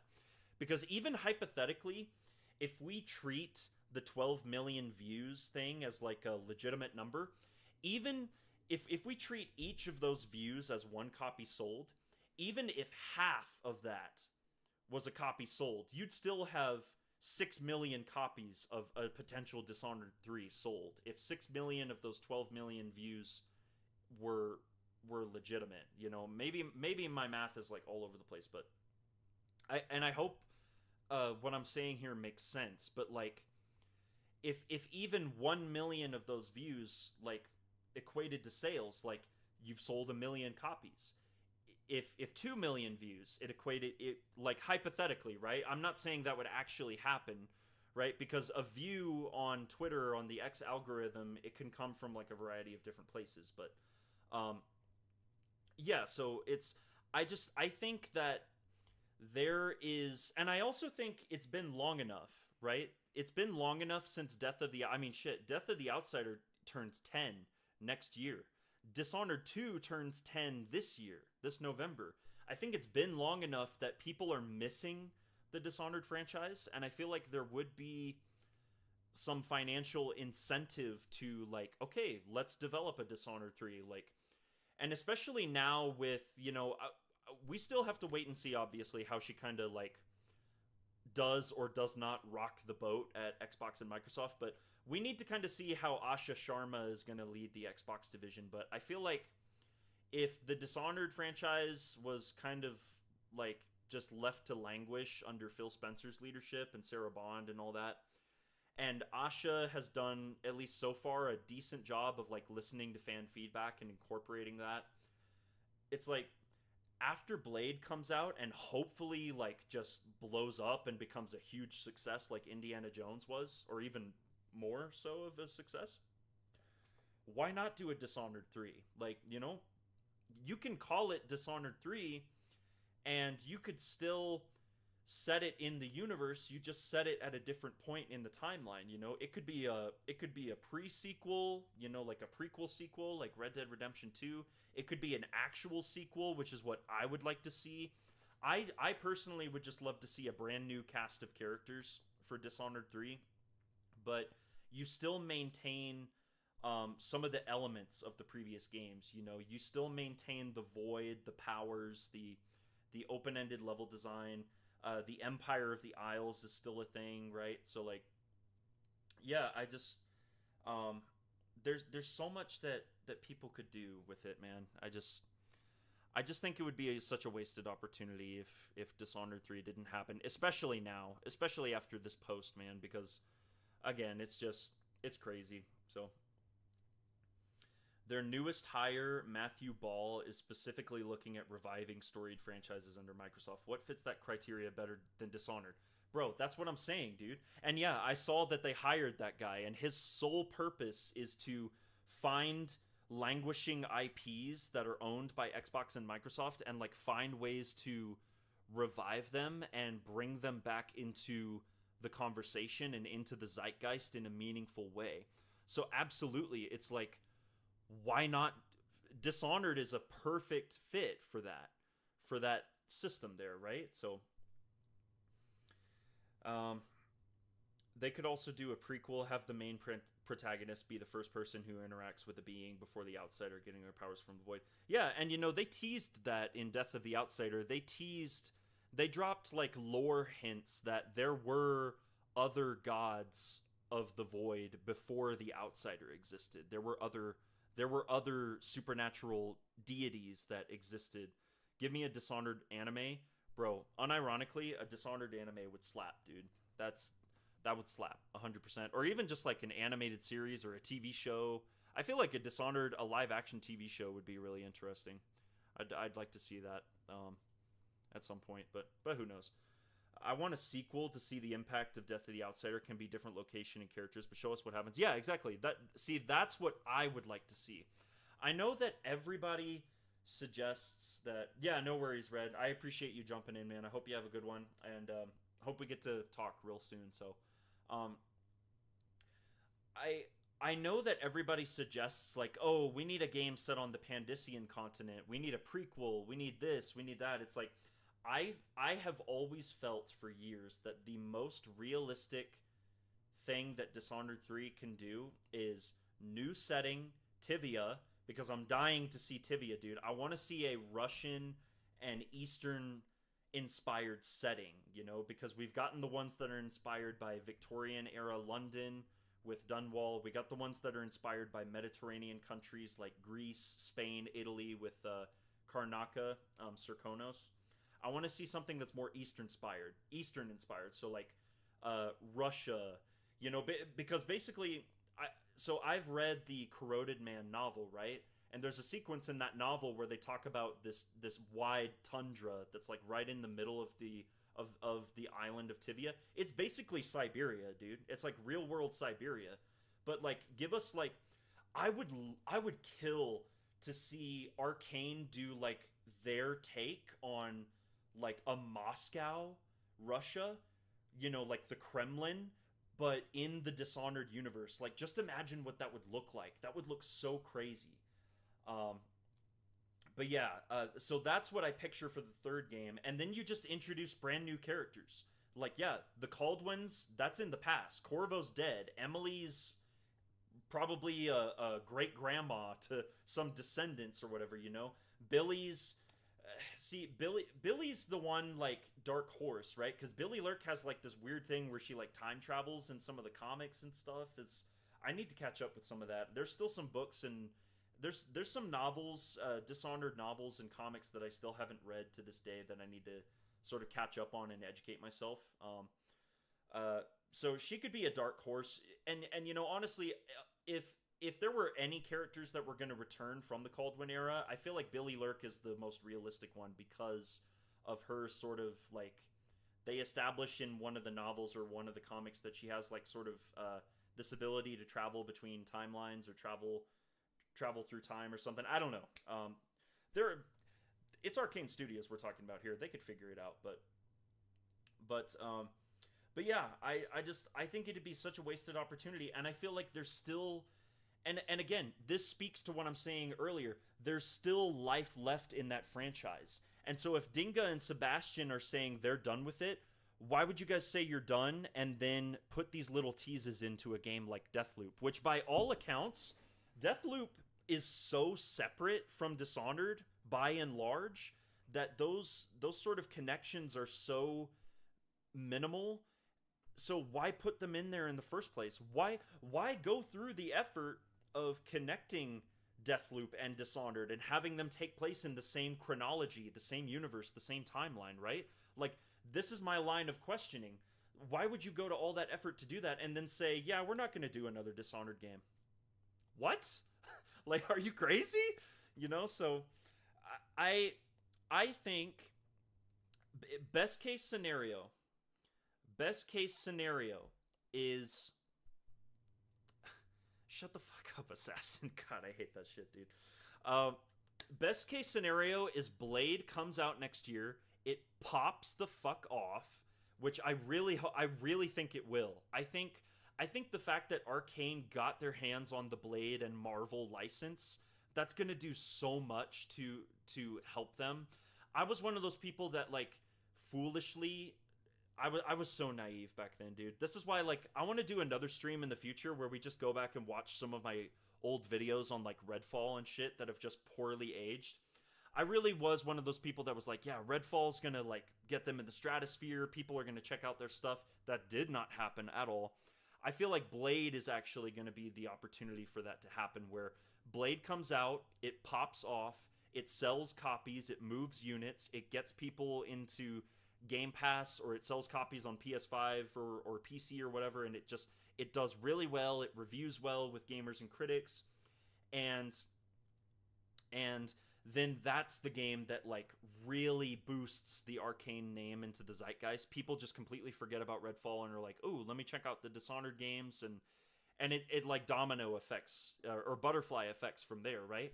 So then that leads into, like, okay, you know, by the time they're getting ready to ship Blade, they're probably already going to be starting pre-production on whatever their next game is. And I would hope that best case scenario is, like, that's going to be Dishonored 3. I feel like now that we know that it's basically almost all but officially confirmed that Machine Games is going back and they're going to do Wolfenstein 3 all these years later to, like, properly finish that storyline and that trilogy, because next year 2027 will have been 10 years since Wolfenstein 2 came out. It's been a full decade since Wolfenstein 2. I don't include Youngblood because Youngblood was Youngblood. But it's been a full decade since the last entry in the Wolfenstein trilogy, and they've said from the beginning, we want this to be a trilogy, right? So I don't see why they wouldn't look at what Machine Games is doing. They're going back to Wolfenstein 3 after all this time because Indiana Jones was so successful. Like, why can't we have Arcane do the same thing, right? Like, or it makes Arcane the Marvel studio for Microsoft. See, I don't think it will. I really don't think it will. Call me an optimist, Oshri, but I really don't think... I don't see a situation where Arcane becomes like the Insomniac Studios for Xbox. I don't see that happening. You know, maybe Blade is successful and maybe it gets like a sequel or something, but I just feel in my gut like Blade would probably just be like a one-off, and then they move on to Dishonored 3, and if Dishonored 3 is great, you know, then maybe they make like a Blade sequel or whatever, but Arcane deserves better if that happens. Yeah, which is why I don't think it'll happen, you know? I think if Asha and the current leadership at Xbox are smart, minus Matt Booty, because I got a fucking bone to pick with you, Matt Booty. If current new leadership at Xbox is smart, they would recognize that the Dishonored franchise still has value, and Arcane has value beyond just being a Marvel machine, you know? And that's kind of what sucks about, like, where Insomniac is at, right? Like, I've only played Spider-Man 1, and it was decent. It was good for what it was. I haven't finished Miles Morales. I haven't jumped into Spider-Man 2. I'm really excited for Wolverine. There's supposed to be a Venom spinoff coming. You know, and then they're also supposed to be doing like a full-blown X-Men game. And all of that sounds exciting, right? But then it's also like, okay, where's Ratchet and Clank? Where's Sunset Overdrive? Where's like a new Resistance Fall of Man title, you know? It's one of these vampire games have got to work. This will be the one to work, I think. But yeah, I think Blade is going to show up at the showcase this year. I think they're going to give us a little teaser. And then afterwards, I think they're going to be like, hey, we're going to see you next year.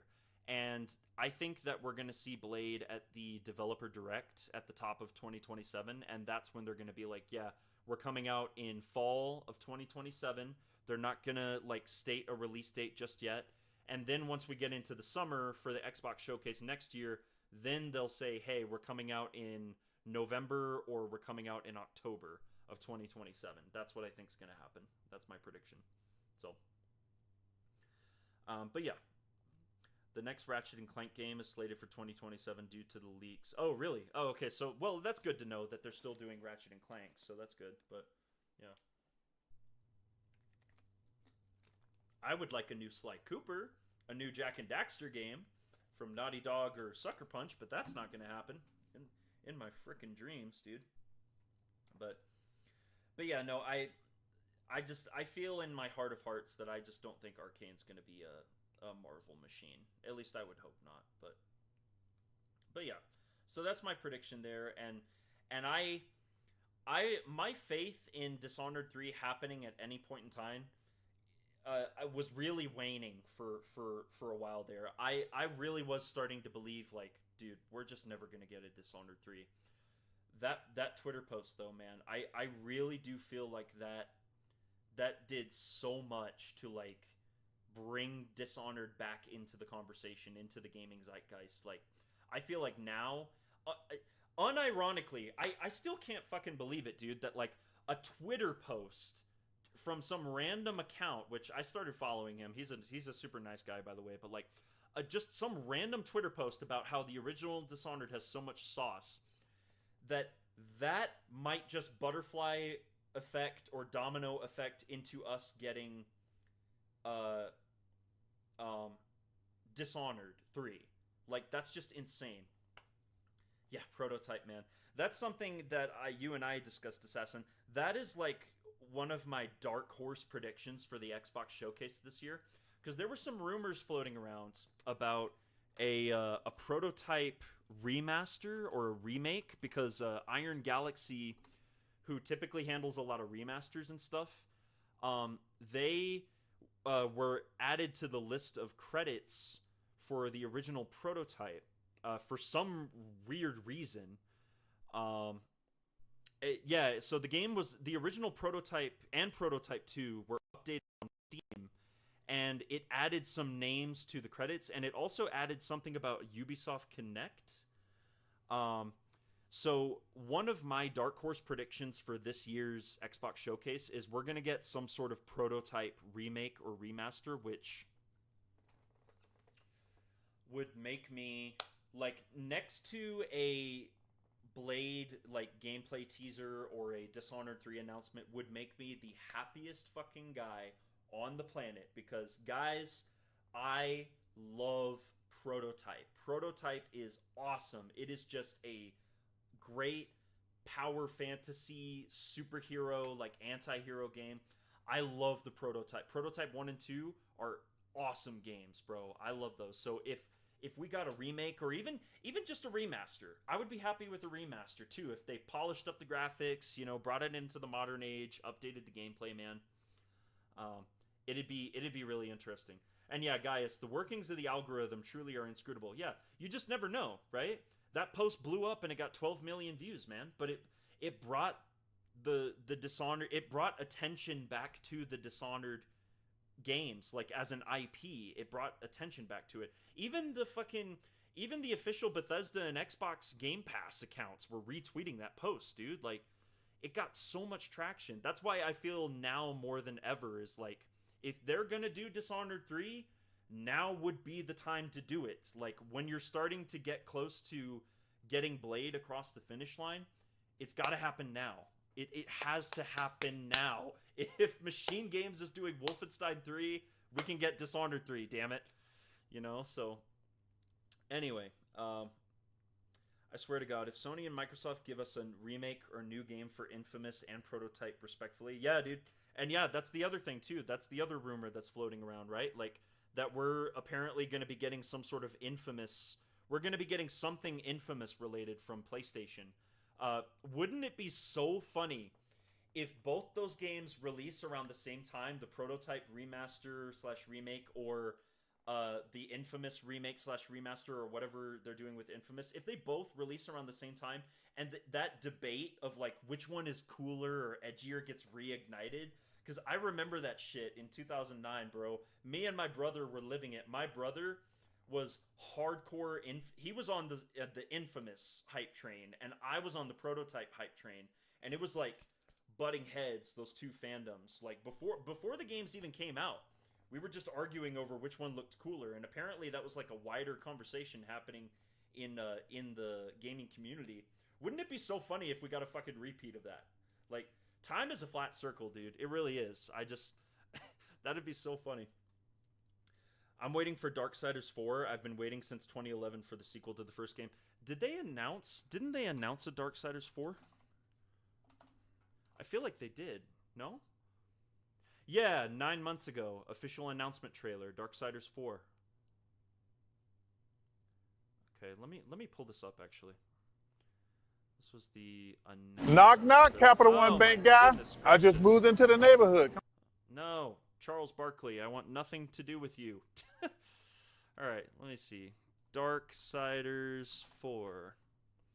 Okay, and also, one last game that would be gold, yeah. One last game that I want to also talk about here that I am expecting to see at the Xbox Showcase this year that I am so hyped for. Just got announced just recently is Metro 2039, the next Metro game from 4A Games. I've been waiting... How long has it been now? 7 years since Metro Exodus came out. I love the freaking Metro games, dude. Holy tympanic trauma. Yeah, I apologize. I know. I'm sorry. That was really loud, guys. Be hunted. Yeah, Metro 2039, because Xbox were the ones who revealed it, like, in partnership with 4A Games, right?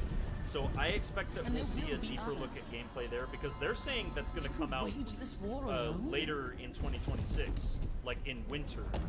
So, you know, that'll be really interesting. Not alone.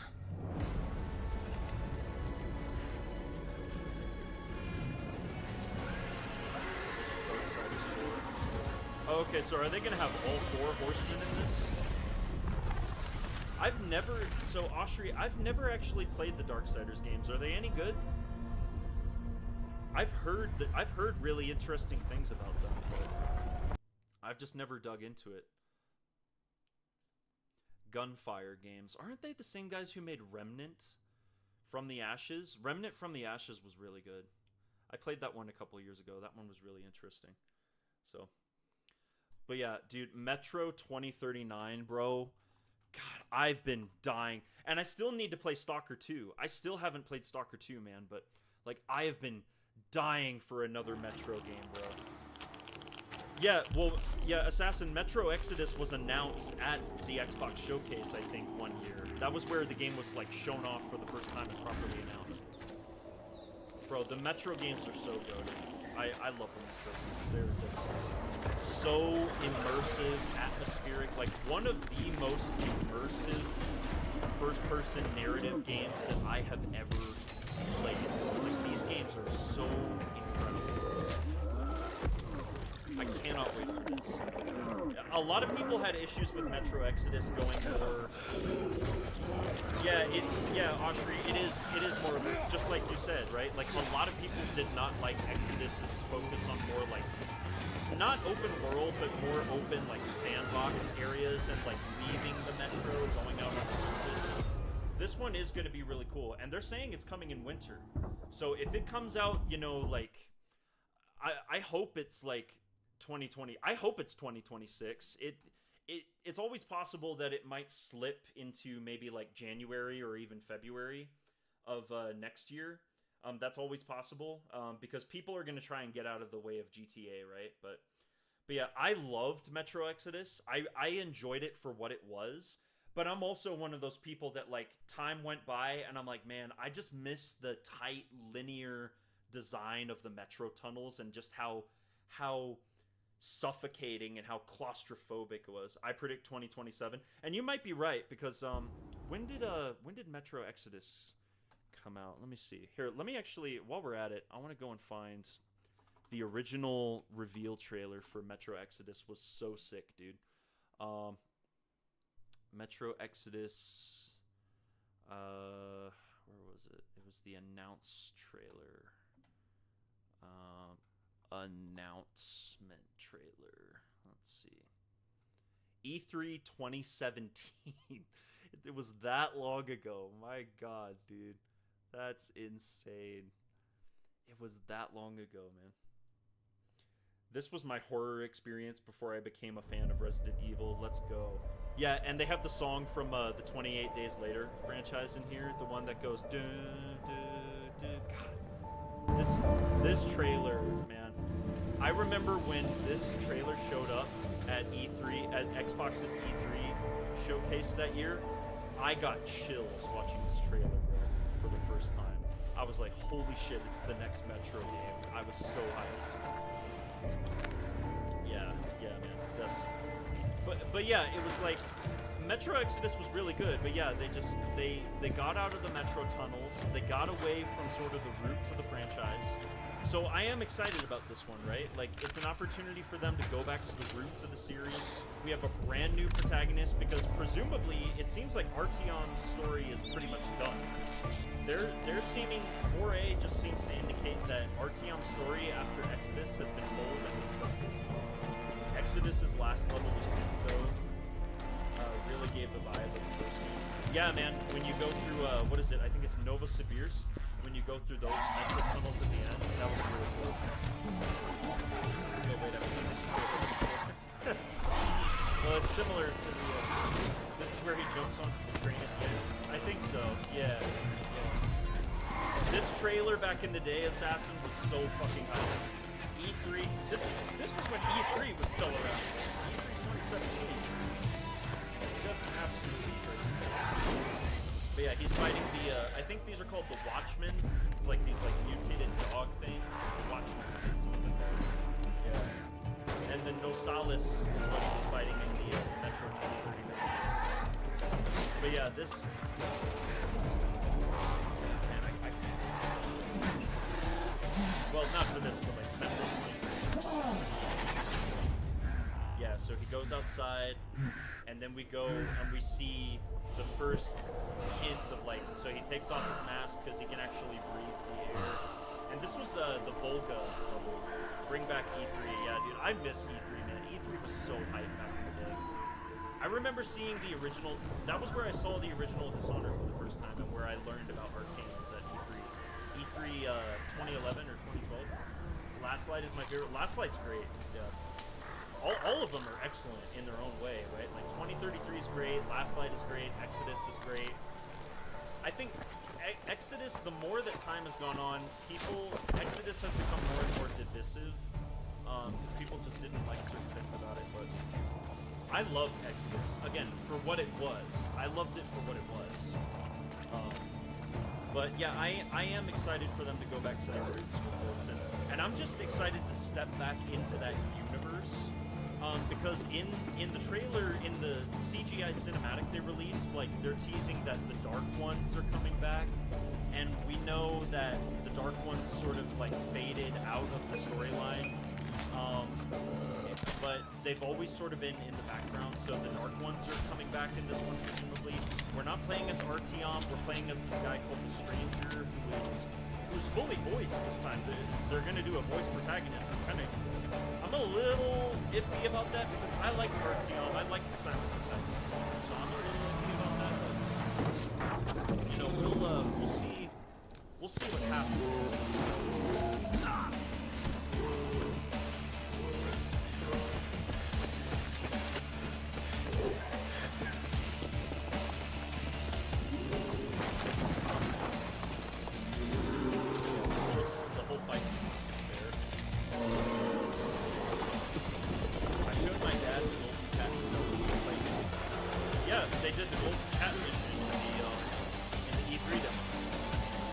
That was what got me excited. I was like, wait, there's how many options? There's how much you can do? It really opened my eyes to like how liberating a game can be if it's designed in a way where you just feel like you can do it. Yeah, so he grabs Anna's hand and he gets on the train there. It's so cool. The lack of Dark Ones kind of annoyed me in Exodus. I don't know if you've seen Oshri. I don't want to say too much because I know Assassin hasn't fully played through the Metro games. I want him to play through them before 2039 comes out. So I don't want to say anything too specific, but they're there. The Dark Ones are there. They're in Exodus. You just have to look very hard for them. That's all I will say. I don't know if you know what I mean, but they're actually there. They're in the game. You just have to look hard for them. And yeah, Stalker 2's got a DLC coming out soon. So Stalker 2 is one that I have in my Steam library. I had a buddy who gifted me a copy last Christmas on Steam. And that's another one that's like Metro adjacent that I need to check out because I've never played the Stalker games either. So I did not enough. Okay, yeah. So I don't want to spoil it for you, Oshri, but they have a presence in Metro Exodus, but it's not obvious. It's very subtle, and you have to look very, very hard for it. So, and yeah, Gaius, like that trailer back in the day, dude, was so hype. That trailer was so hype. So yeah, I'm very excited about that. Let's see. I think my wife is gonna start heading back this way with the kids, so I probably don't have much longer. So we can kind of, or maybe not. I don't know. No, it looks like they're still there. They're probably just getting ready to leave. So we can kind of rapid fire through a couple other things. So we're definitely going to see Fable at the Xbox Showcase. We're going to see Halo Campaign Evolved, which I am one of those people, unfortunately, you know, crucify me if you want, but I am one of those people that has a bit of an issue with, like, their changes to the art direction of Halo over the years, getting away from Bungie's original intention, and I'm very nervous about the Halo CE remake. Gears of War E-Day is a game that I am not nervous about. Very excited about that. The other one that I don't think we're going to be seeing, I could be wrong. We could see some more of it this year, but where I would expect to see Clockwork Revolution is at the Developer Direct in 2027, because I feel like this game and Blade are both going to come out next year. But this game has so much like BioShock, like Dishonored, like multiple approaches to stuff. Fable, wow, E3 lady, right? I don't know if anybody else here is like super excited for Clockwork Revolution. I'm fucking hyped for Clockwork Revolution. I made a whole video about this game last year after I live streamed my reactions to the showcase, the Xbox Showcase last year. This game looks so hyped, dude, and I've never played an In Exile game before. Me back Yeah, State of Decay 3. State of Decay 3 is going to be there as well. It ain't for the I'm so excited to be able to live stream. I'm gonna live stream my reactions to the Xbox Showcase and the Summer Games Fest this year. I cannot wait. We're what? We're like 2 weeks away now. How far away are we now? Lord Griswick, Yeah, we're like, let's see, 1, 2, yeah, we're only 2 weeks away. I am so hyped, dude. I am so hyped for this showcase season. There's gonna be just so many cool announcements. But yeah, man, Clockwork Revolution looks so cool. You got character creation, you know, like a traditional RPG. You got stats that you put points into, skills,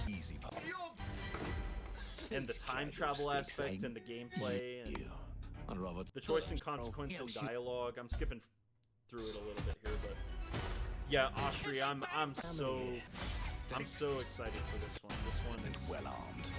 And weapon customization, like, man. And I remember watching this last year. I was shocked at how much of this game they were showing. The fact that they showed this much of the game last year tells me that this game has to be close to being done by now. It has to be. Don't get cocky. Am I jumping in, or are you going? No, you're gonna jump in, dude. You're gonna be with me 100%. We're gonna be watching together. I would hope that Red is gonna be there too, but you know, I know they can rewrite us. But look who just found Mummy's keys. Now I can fiddle with time. You're absolutely. We're gonna be bring the chaos to a duoing this, bro. Like, absolutely. I want to have you there. Like it never happened. I want to have somebody that I can bounce some of my reactions off of, especially if Blade gets shown off, bro. If Blade gets shown off, like, I might cry on camera. I can even go back and change. You and DeMarco were going ham over this gameplay because this gameplay looks great, dude. This looks so good. You know, the hunters don't like it when the rabbits got the gun. And it's just, this game is dripping with style too. This like visual, this art direction that In Exile is going for, this like steampunk. It's even more steampunk than Dishonored, I would make the argument. It's way more steampunk than Dishonored. This is kind of like more traditional steampunk. Dude, this is your year, bro. I hope it is, man. I really do. Because there's so much. You know, I'll be honest. Now let me alone and piss off. I love the little play it day one with Game. I will not be playing it day one with Game Pass. Thank you very much. I'll pay them their $70 because this looks peak. I'll be honest. I haven't been this excited for gaming in general in so long, man. I feel like the last time I was this excited for games was, ironically, I think it was 2023. I really do. I think it was 2023 was the last time I felt really excited for gaming, because Redfall was on the horizon. It hadn't come out yet. We didn't know the behind the scenes or what was going on. It was like for me, it was just the next game from ARKANE Studios, my favorite developers of all time. So like, I had every reason to be excited about it. And then Starfield, and then Hi-Fi Rush Shadow dropped out of nowhere and was one of my favorite games of the year. Alan Wake 2 was incredible. I didn't play it at the time, either one at the time, but I played them later on. But Jedi Survivor, Star Wars Jedi Survivor, and Resident Evil 4 Remake were incredible. Just so much to enjoy that year. And 2024 and 2025 were just kind of... It was a little lacking, in my opinion. And maybe that's because of the stuff that I was going through with the family at the time. But yeah, man.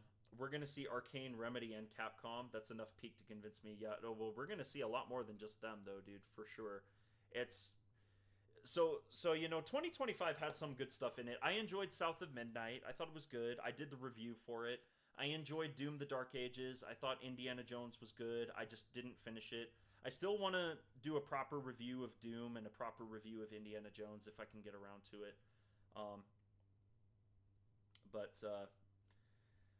Yeah, it was the last time I felt truly excited for a lot of stuff. Redfall, it became better with every update until fucking Microsoft. It really did. Yeah, Expedition 33. How could I forget? I played Expedition 33 last year. I finished it. Genuinely one of the greatest games I have ever played. Like, it is genuinely a masterpiece. Like, Expedition 33 was incredible. And actually, I can't believe I forgot to do this, dude. Let me see. So I don't know if any of you guys remember this, or if some of you guys are in our Discord server, which there should be a link for that below the video player, by the way. But sorry, and I'm texting the wife, wife Kane. Okay, there we go. I don't know if sorry, I'm trailing off here. Yeah, so there's a link to our channel Discord server in the description below the video player. If any of you who are watching who haven't jumped into the chat are curious about that, that's a place where all of my subscribers, my channel community comes together, and we talk about Arcane Studios and just gaming and stuff that excites us. And I really, now that I'm mostly settled in my new apartment, I want to be more active there, and I want to try and get back to doing more content creation stuff. This stream here is hopefully the first step towards getting back to that. I don't want to guarantee anything. I don't want to jump right back into it, just because of, you know, everything going on behind the scenes and whatnot. But my channel sponsors 4XP, which those guys are awesome, by the way. And if you guys haven't tried 4XP, you should, because I had multiple sponsored videos. But also, like, they just make a great product. They actually flew me out. They paid for my flight and my lodging, and they flew me out to the Game On Expo in Phoenix, Arizona. And I spent some time there with them, helping to run their booth. Colt Eastwood was there as well. I just barely missed Colt Eastwood. I wasn't quite able to line up my schedule with his so that we were able to meet face-to-face. I wanted to, but I just wasn't able to make it work. But I walked away from that convention with some really, really cool artwork and some stuff that I got here that I wanted to show, because I never made a Twitter post about it, and I never showed it off. So let me see if I can get this here. So I'm gonna start with the small things here. Let me blow this up real quick. There we go, because we finished that trailer. I'm gonna start with some of the small items here. I got a couple of cute little stickers. I saw this guy and I knew I had to get this guy. Isn't that adorable? That's so cute, dude. I had to get Eskia, bro. Like, you just can't have enough woo with your Wii, you know? So I had to get that. Let's see. I also got... What else did I get? Ah, yes. I got this for Mass Effect. You got Rex with the little baby grunt is on top of him. It's the funniest thing. I thought this was adorable. I had to get my boy, my best bro in the whole galaxy, dude. I had to get Garrus Vicarian, the best bro in the whole galaxy. So those were the stickers that I got, right? I also got some artwork that I am planning on getting framed here soon, and it's going to go up. Y'all won't be able to see it, unfortunately, but it's going to go right up on the wall above my monitor. And this is the first one that I got. It was original artwork from I don't remember. She might have been a local artist there in Phoenix, Arizona, but here's the first one.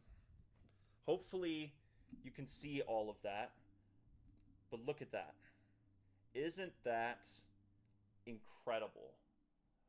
That I saw this and I just knew I had to have it, because as much as I love Dishonored and I love that trilogy of games, you know, Dishonored 2, Death of the Outsider, this right here, bro, this is my favorite trilogy in video games of all time. Mass Effect is incredible. So there's that. This next one, though, I saw this, and even though I played through it, I'm not a diehard fan. I am going to play through it a second time at some point in the future. This artwork was just too cool for me not to get.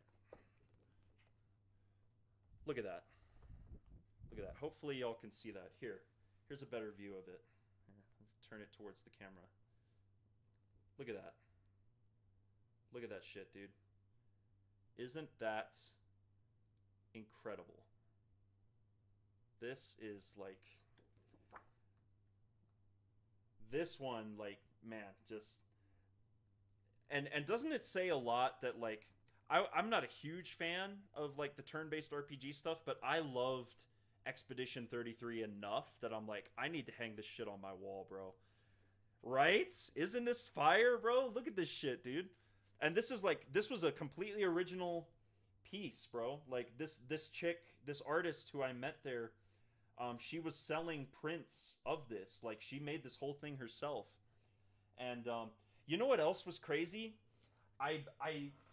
If I had known they were going to be there, I would have tried to get in.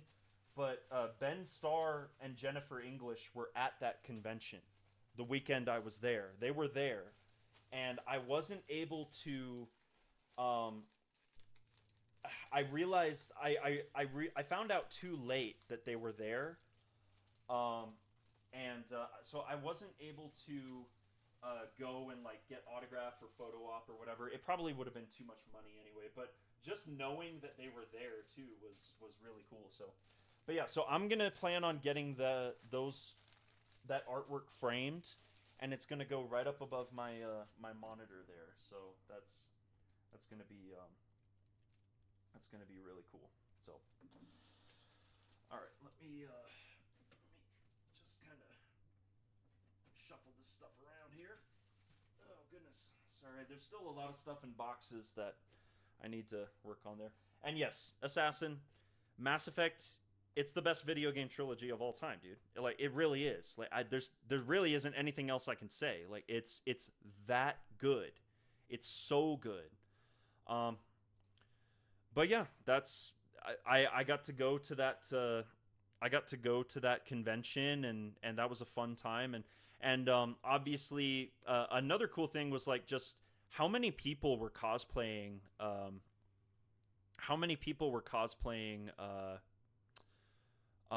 Expedition 33 there was just insane. Everybody had like the baguette outfit and everything on, and there were even a couple of like Versos, and there was at least one Mael that I saw.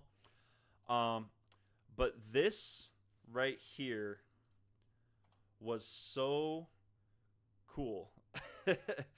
Let me see. Oh, whoops. It's not there anymore. Where is it? Where is it? Oh, no. Oh, no. Where did it go? Let's see. Where is it? Okay. No, I want... There we go. There it is. This photo right here. So I don't know if you guys can see that very well. It looks like you can, but one of the cosplayers had the flag, like the Expedition 33 flag, and I got to hold the flag, bro. Like that that was so cool. Like, you know, I had to do that. I had to hold the flag, man. That was so cool. I still haven't played it. It's not for everybody. It's a turn-based RPG, but what the way that I was able to get into it is because the turn-based combat has real-time elements. You know, there's a parry and there's a counter mechanic in there. So it's not like you're just sitting there hitting a button and you're watching the action happen. You have to be actively engaged in the turn-based combat because of the parry and the counter mechanic, and it's very unforgiving. Especially later in the game, it's very unforgiving. Well, yeah, of course, the Arkham trilogy is great, but it's not as good as Mass Effect. Sorry, you can crucify me for that, but I don't care. Mass Effect is peak, dude. I love the Arkham trilogy. It's great. It'd probably be like a close second or maybe a close third. I feel like for me, my favorite game trilogies would probably be...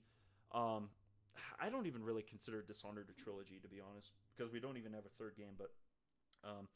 I would say my three favorite trilogies in order, probably Mass Effect, Halo, and then maybe Batman Arkham, but it's been so long since I played Batman Arkham, I honestly don't know if I would say it's in my top three. I don't know, but either way, it was just a really cool opportunity that I got to get flown out by channel sponsors and help them man the booth and help sell the 4XP product, which again, 4XP, really great products.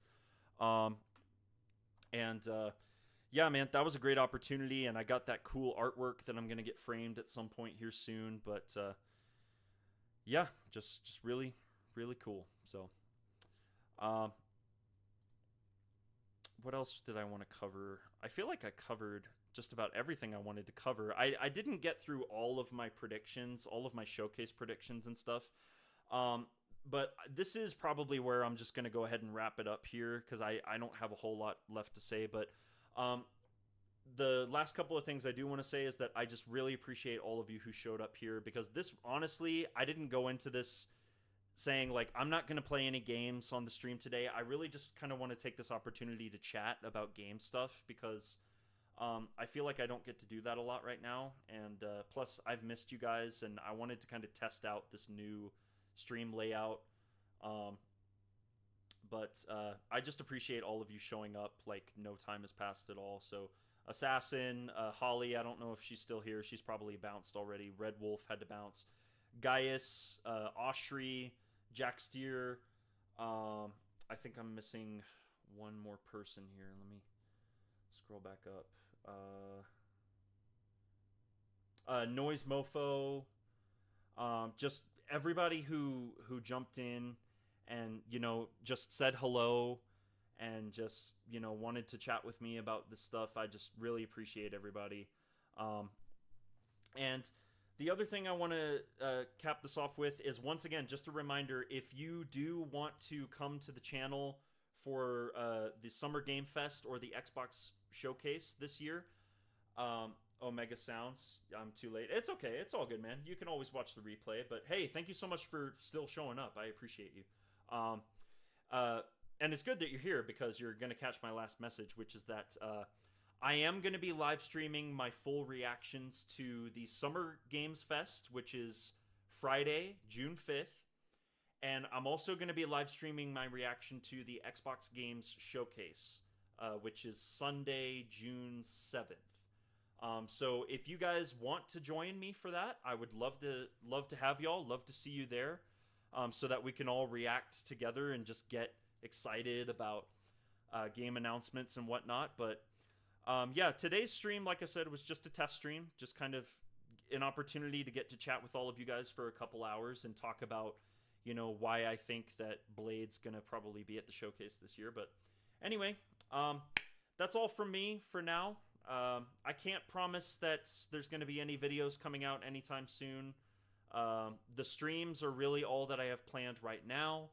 But I do, now that I'm mostly settled in my new apartment, I do kind of want to start taking the time to start script writing and start planning out my next couple batches of videos. Which some of those videos are going to be, I've made a promise to myself that I want to get my Death Lore series finished this year. I really do, because we're coming up on the 5-year anniversary of Deathloop, so I want to try and get it finished. So those are going to kind of be some of my next couple videos that I want to try to plan out and work on. But yeah, so, and